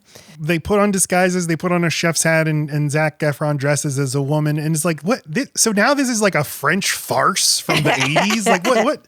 Okay, that's what this movie is now. And they immediately see like, oh, look, drugs. They're dealing drugs. Now we know for sure they're doing drugs. They call up the cop and they're like, hey, come down quickly. You'll see the drugs. And he's like, no, a body just washed up on shore with a shark bite. And you're not here. And then his boss comes and he's like, where are you, Mitch? God damn it. Come to my office so I can yell at you. Like, well, then I can't go help with the body.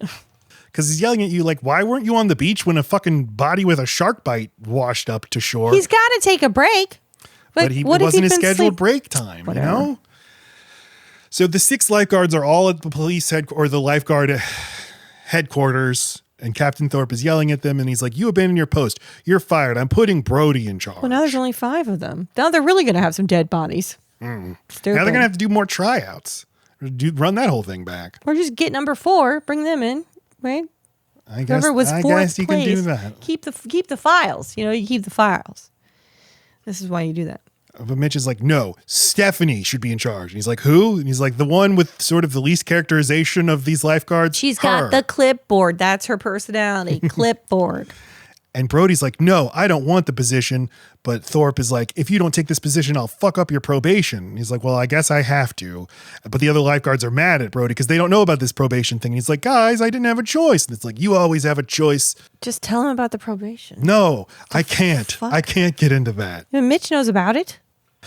So Mitch hands Brody his keychain. It's my keys to the lifeguard tower. My mentor gave this to me. And the keychain My is a mentor has a picture of himself on Yeah. his keychain. which I assume this keychain is like an actual Baywatch piece of merch yeah. you could have gotten because It it's the looks shape like- of the rescue can and like a promotional It looks still very of David 80s. Hasselhoff. Yeah, with the little plastic cover. It looks very from the time. But it's a new era at the beach. Mitch immediately gets a job at a Sprint store. I don't know how much time is supposed to have passed, but when it's like, He's a doer, you know? yeah, I guess so. But this is what it's like. How much time is left in this movie? And now we're entering this phase. There's still like 45 minutes, so 30, 45 minutes left at this point. He's giving a sales pitch to people at the Sprint store, and then he gets interrupted by David Hasselhoff, and the old Baywatch theme plays. And this is so like David Hasselhoff is like, I'm here to remind you who you are. The beach needs you. It is so See, it speaks to him. He is Moana. yeah. The water speaks to him, but this is I don't know if this is shot so awkwardly. I don't know if they were never physically in the same location. Even in the end when they have the coronas? Not that I'm saying this part in the Sprint store. The They're still. like, what do both of you have in your town right now? A Sprint store? Okay, great. Mitch, you're going to work at a Sprint store for some reason in this movie because we got to get Hasselhoff. Because this screenshot I have right here is the only time you see them both in the frame at the same time. But I don't know. that is It was weird. so weird. Yeah. So yeah, we got the David Hasselhoff. It says Samsung on the wall. Okay. There you go. It looks nondescript otherwise, so I thought it was just like a fake made up phone store, but I guess it is a phone store. No, he's wearing a Sprint shirt. Is he? Mm-hmm. All right. Meanwhile, Brody's like, he's in charge of the beach and he's like, oh my God, I see the crimes going on at the beach. Mitch was right. Several times in the movie, he's like, Mitch was right. Yeah, I know. Yeah. You keep saying that. He's good at his job. And he goes to the cop, Ellerby, and steals some files. And the files have the Cause of death on. the pictures of Hannibal Buress's dead body and his shark bites. What do you notice here? Stabs. Fish could have knives. Shark could have knives. Just saying. Sawfish. Swordfish. There you go. Could have been an alligator gar. Stab, stab, stab. Then a shark. Didn't even think of that. Nope. Ronnie then looks at it and he's like, oh my God, that's my best friend. I think his name is Dave. Yeah. Yeah, he did say he was doing stuff at the Huntley. We used to Stabby do stuff. tech stuff together. Tech stuff. Back in our tech stuff days. Right, when I completely left that behind, which that probably paid pretty good, but now I do this. Now I'm a lifeguard.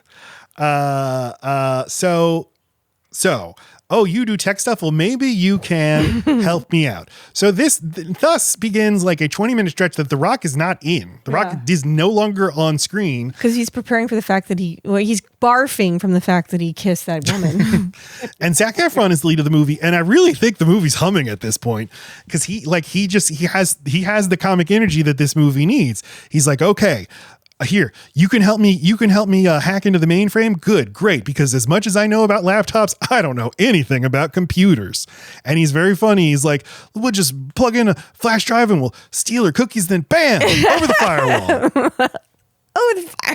But here is, his dumbassness comes back because Ronnie's like, ooh, it's good. I've hacked in. We got a lot of dirt now. And Zac Efron's like, dirt? What good is dirt going to do? And he's like, evidence. He's like, oh, evidence. Evidence is great. It's weird. Yeah, this is an odd combo. So he calls a meeting at the beach, a bonfire meeting of all the remaining 5 lifeguards. He's like, guys, it's this woman leads. She's buying everybody out and she's blackmailing the people who aren't playing ball. She wants to make the whole bay private. The only holdout is this guy, Chen, this businessman named Chen. But Chen hasn't been seen for days. I got a hunch He's being held hostage at their yacht, where it just so happens that there is a giant party happening on their yacht right now. So tonight we're going to go over to that yacht party. It's like you could have called us in advance and said that we should put on makeup and yacht clothes. Like we're already at the fucking beach. Now we got to go home, get dressed. Yeah, how much time is that going to take? They when do they sleep? They need some flocka. Maybe they're all taking the flocka. I think that's it. I think that's implied. There's a dirty undercurrent of flocka going underneath all of these characters, just flowing through their There bloodstream. has to be. And I don't like it. The work schedule is just it's too high. They all look amazing. They're all in gold and blue. They look beautiful.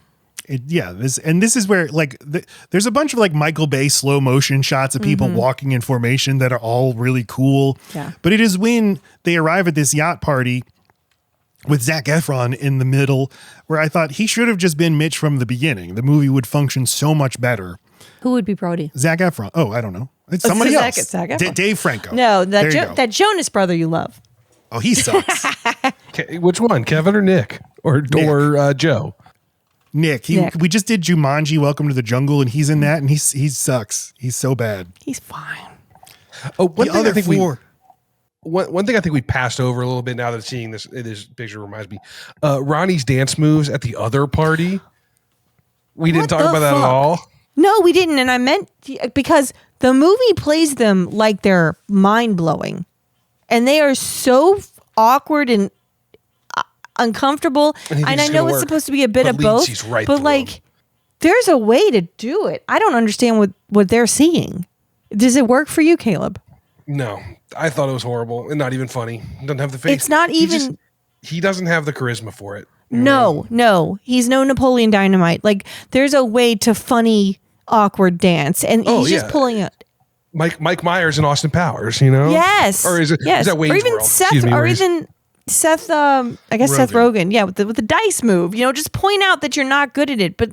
Well, no, I think the joke that they're trying to go for is like, this guy's fat, but like he's really confident when he dances. I know that's what they're going. Hilarious. Right, but then they should teach him how to dance. He doesn't even have rhythm. He's not even doing it to the beat. It all like start, stop, start, stop, stop. It's not fluid. It's aggressive and like it seems like it's building to something, but his shittiest move is at the end. I'm like, what? Because I don't understand dancing at all, I had no idea whether this was supposed to be good, bad, funny, anything. I don't know. When I see dancing on screen, I just have to be like, Lacey, what does this mean? They are playing it, and everyone in the crowd is playing it like this is something like awe-inspiring, and it's so basic and boring and weird. Okay. All right. Thank you, Caleb.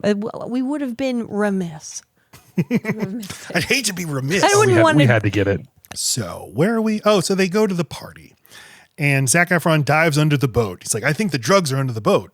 Let's hope so. You've already dived under it. And there's just so much footage of barnacles on the bottom of the boat. And Lacey was just freaking out. I have tryptophobia. I can't see a barnacle. And she kept saying, Matt, tell me when the barnacles are no longer on screen. And Matt, tell me. And I'm like, yeah, I'm going to tell you. They wouldn't go away. It was too long. And so I'm like, okay, where are there drugs? At least tell me what else is happening because I couldn't see it. Barnacles are fucking disgusting. But he finds there's a giant compartment of flocka under the boat. So he's going to get wet. Goes back up and the others go and they find that businessman Chen. He's being held hostage on the boat. Like, we need to get in touch with Mitch, but we can't find him anywhere. I know, get him on the CB. Presumably that's what they did. They don't really say. Yeah. You don't ever see him accepting the call. He just shows up. But the goons, they capture Brody while the others are getting Chen off the boat, and then put him in a cage. Leads the bad Bond villain lady, gets on another boat, puts Brody in a cage. So they're on there's a second boat. There's also a fireworks platform. Plenty of boats. Yeah. This is a little confusing. Well, I guess they're on the fireworks platform. Logistically. What day is this supposed to be? Why is there a fireworks? I don't know. Why is there a fireworks? Like, is this a Tuesday and the Huntley just gets down like this? I don't understand. There were a lot of questions. I went through this movie where I was like, was I not paying enough attention, or did they just never tell me? And this was one of them. Like, why? Right. It's not a grand opening. The shit's been open. Or like elaborate so what are we fireworks celebrating? No, this is every night. And this is because I watched this movie twice in 16 hours, I'm like, well, yeah, this is the part where they go in the fireworks platform and they shoot the fireworks off and it gets the fireworks right in time. So the things that are bad about the movie, I don't see anymore. And I'm just like, oh, this thing's firing on all cylinders at this point. I do like a firework used as a weapon. I do like it. Yeah. You know what other smash hit used fireworks as a weapon in the movie? Madam Web, if you ever saw that. Oh, guy. I've never seen it. I think I would like to show Madam Web to Lacey. I was thinking maybe we could do a Patreon because it's so bad, but in such a special way. Okay, yeah, I love that kind of bad. It's out of control. Lacey, there's a 3-minute continuous scene where Dakota Johnson holds a Pepsi and does not open it. It's magical. She just seems so confused by what to do with the Pepsi can. Like just not a human being. Like but she can't like call attention to it. Okay. Yeah, so she's like moving it around, spinning it. But I think that's just Dakota Johnson, just like third generation Hollywood royalty, like has never touched a canned beverage in her life and doesn't know what she's inbred. She just she has the Habsburg chin and why has no one poured this into a glass for me yet? Right. Where's the man that comes with this? In the tray. Every Pepsi comes with a man. Right. There's trays missing from this can. Dakota Johnson legit, like, I feel like is a psyop to me. I feel like my whole life, for 10 years, I've been hearing about Dakota Johnson and how incredible she is. And I'm like, her? Anyway, can't get into it. Is she in Twilight? No, that's a fanning. No, she's in 50 Shades of Grey. She was in, that's her breakout. She's she's in this movie called How to Be Single. She's in, you ever see Social Network? She's in one scene. No, I remember in the beginning where she breaks up. No, that's Rooney Mara. No, it's not. Another like 8th generation heiress.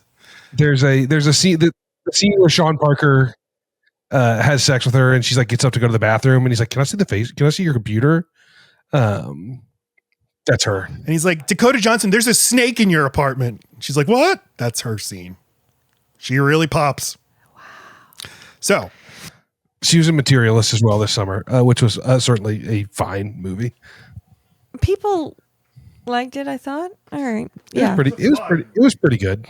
Brody gets dumped in a cage in the ocean and he's going to drown, but he looks up and he sees an angel comes down to give him the underwater kiss. Can you give somebody an underwater breath? They sure do fucking make it look like you can. I only ever seen it in Hook. Yeah, I meant to look that up. Is that a real thing you could do? I mean, maybe he had a little pump, give him a little something. Like, because I know you can have like a tiny, like the same thing you have if you're a snorkeler or a scuba diver. I mean, but it's just a little one. Just get in that mouth. But the mouth's going to be full of water. You just shove the water and fuck it, whatever. I don't know. He's saved by the rock and he's making out with the rock but he in his vision it's summer. But then he opens like, Mitch, oh my God, you kissed me. Homo, you kissed the shit out of me to save my life. But then he pulls him up and he's like, oh, Mitch, you're back in the movie. He's like, that's right, I am. Here I am. Okay, let's go do the thing. So time for a firework death. Go to the fireworks platform, which is where the bad guys are. And Mitch is like, hey, Brody, watch out for urchins. And he's like, what, the ones that kill you? Keep that in your back pocket, everybody. You're going to need to know that in about a minute. Leads the Bond villainess. She shoots the rock in the shoulder and he goes overboard. And then she's about to shoot Zac Efron dead, but then the rock comes back and he's like, oh, don't do that. Yeah. And he's like, but I thought you were dead. And he starts, I don't know. We're cutting back and forth between them and Ronnie, who's now doing tech stuff. He's learned how to hack into the fireworks mainframe. Which just looks like a switchboard. Yeah. And CJ's like, you can do it. You're so sexy. I know you can do tech stuff. But the switchboard is a big thing in the show. They call it the octopus. Wait, is that true? And so I just wonder if it's a callback. Yeah. In the show. I mean, the one fucking episode I saw and someone's learning how to do the octopus. Now I see why they call this the octopus. Maybe it was a tribute to the octopus. It is. All right. Anyway, they turn on the fireworks and the rock picks up a giant rocket launcher and shoots a firework at her. All the fireworks. And wait, he does say something kind of funny. Yeah, he starts giving a weird speech about like, I'm the master of the ocean. I piss salt water and I jack off a whale's ball sack. And she's like, huh? And then he shoots her with fireworks. And then he's like, I'm not weird. I took an urchin. Yeah, he's like, I'm high as shit right now on urchin venom. oh my God, I'm going to die. But they keep the booster shot to revive you. Yeah, you get a booster, when you turn 3 and when you get an urchin booster, and you yes. just get a little booster. Got to go back for that booster. Or you die of an urchin. Victoria's severed leg falls onto Zac Efron and he's like, ew, gross. At this point, the whole crew is together. And this is when I start thinking like, God help me. I'm really afraid I like this movie now. I was afraid. I like all these people together. I do too. I like how stupid this is. There's severed limbs falling everywhere. They're shooting each other with fireworks. I would like to see them in a sequel directed by a competent man. Yeah, I'd fuck with that. And then Yahya Abdul-Mateen returns and he's like, guys, I'm sorry. I should have believed you. You're worthy of being cops or something. He could be on the team in the sequel. And then the Rill by the Sleigh Bells is playing, and I love that song. And I'm like, oh my God, I like this movie now. And we're going to get a montage of them all running on the beach as this plays. But then it abruptly cuts to Ronnie waking up naked on a sofa. And then CJ comes out and she's like, hey, baby, you made me come like 70 times last night. And he's like, oh, I did? Okay. It was my dick. And she's like, do you want to eat bacon for breakfast? And he's like, yeah. Guys, I did not notice this. Why is The Rock only one wearing shoes in this scene? What the hell? I just assumed those were lifeguard shoes. Is he one of those freaks that won't not wear shoes? He's a never feet. No, we've seen him barefoot in this movie. We've seen someone take a shot of his toes as if they were in flip-flops. He might have a foot double. He might have fungus. If you look carefully, you notice you never see The Rock's feet. Look how dumb he looks. Yay, I'm in a shoe. Look at his face. Maybe all right, are they no one can not see this water? picture, Are they but not like us. water socks or something? Maybe he's.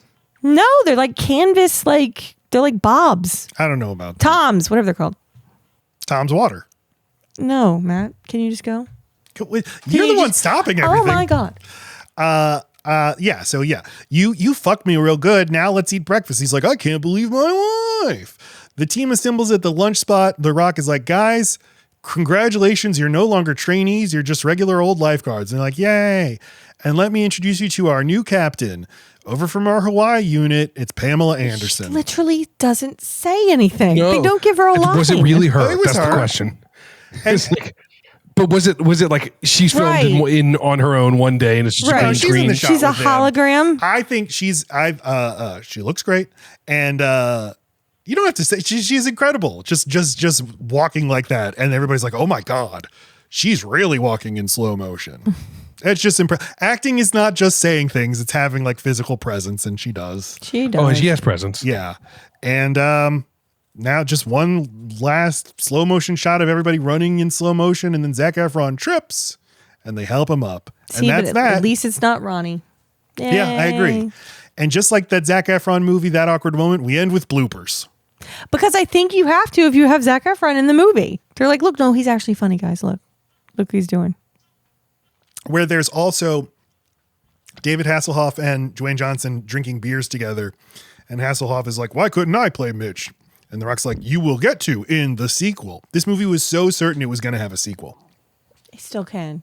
Because of this podcast, we're reviving it. We're giving it, we're patting it on the back. We're patting it on the back. We're going to get that object out of there and it's going to live again. But Baywatch was so huge. It was the most watched TV show of the 90s due to the weird syndication thing and it just being a giant international hit. I read like there's always a Baywatch something or other in the works. Whoever owns Baywatch has to be like, we have to utilize this asset we have. I don't know how, but we have not seen the last of Baywatch. All the old cast back.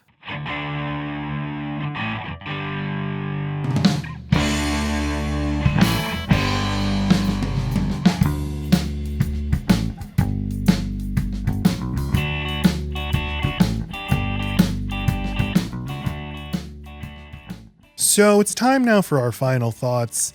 I was looking at Letterboxd and all of my mutuals, and like people who like every movie hate this movie. No one likes this movie. 'Cause Lacey and I are the biggest fans of this They movie. can't see the good movie inside the bad one. I'm going to go with 2.5 stars, a grudging 2.5 stars, because I feel like Stockholm Syndrome, like I'm starting to be won over by my captors. Yeah. This is not a well-made movie at all. It's directed very incompetently. I think The Rock is a bad fit for the material, but he still has his fucking The Rock charm. Still want to hang out with him. And I think the rest of the cast is pretty delightful. Yeah. So 2.5 stars, approaching 3. I almost like this movie. I gave it 3. I wouldn't recommend it, but I wouldn't laugh at you for liking it because I kind of like it too. Yeah. Caleb. I think this might be the only time in history I'm going lower than you. Wow. This is 2 stars. I really didn't like it.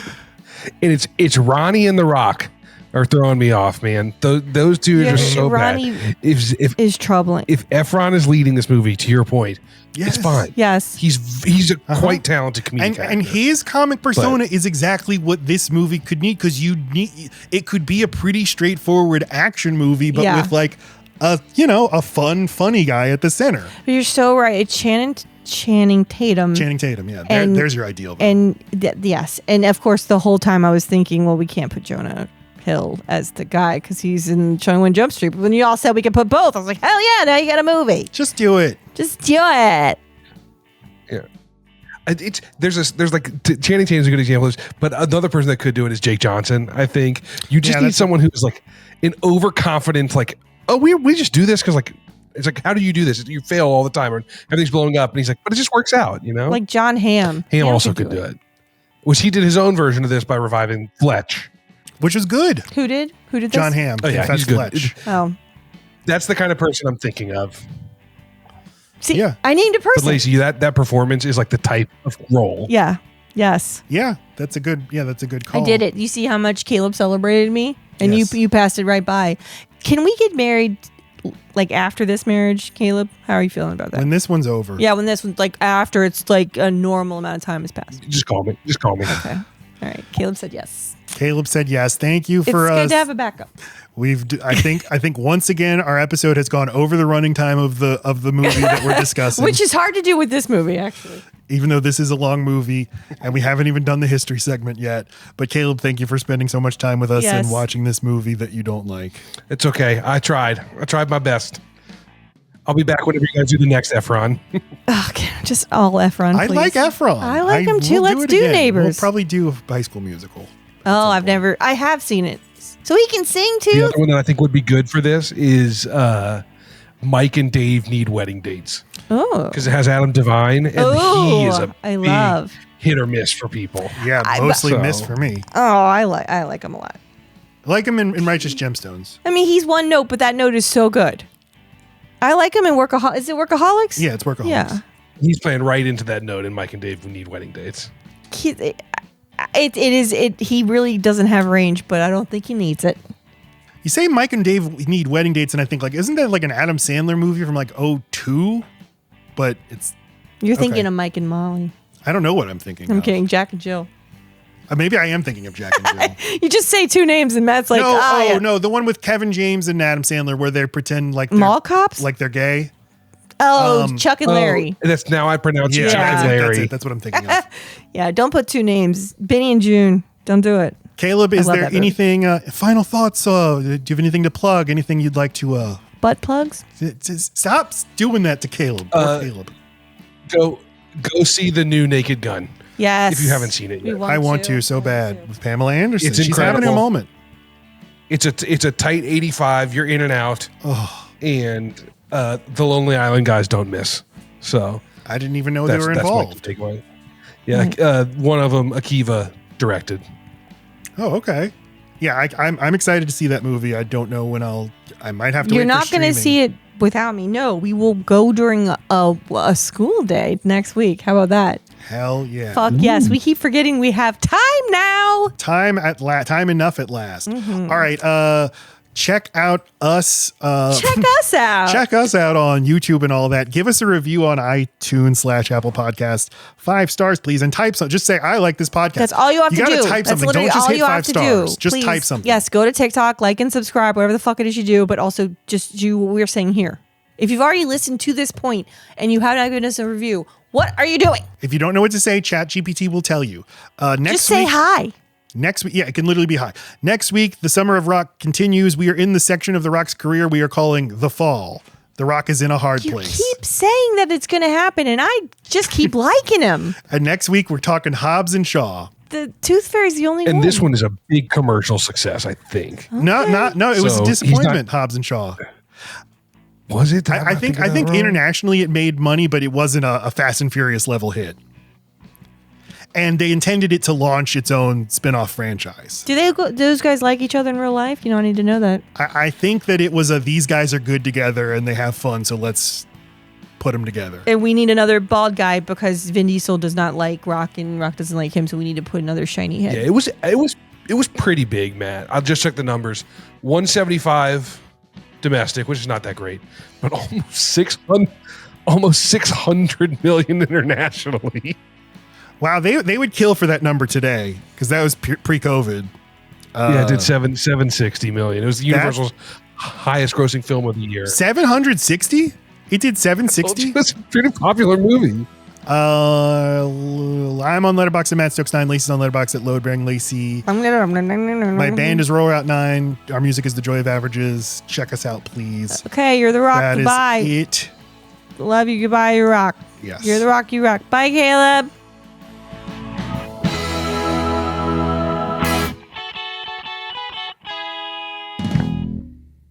Three, four.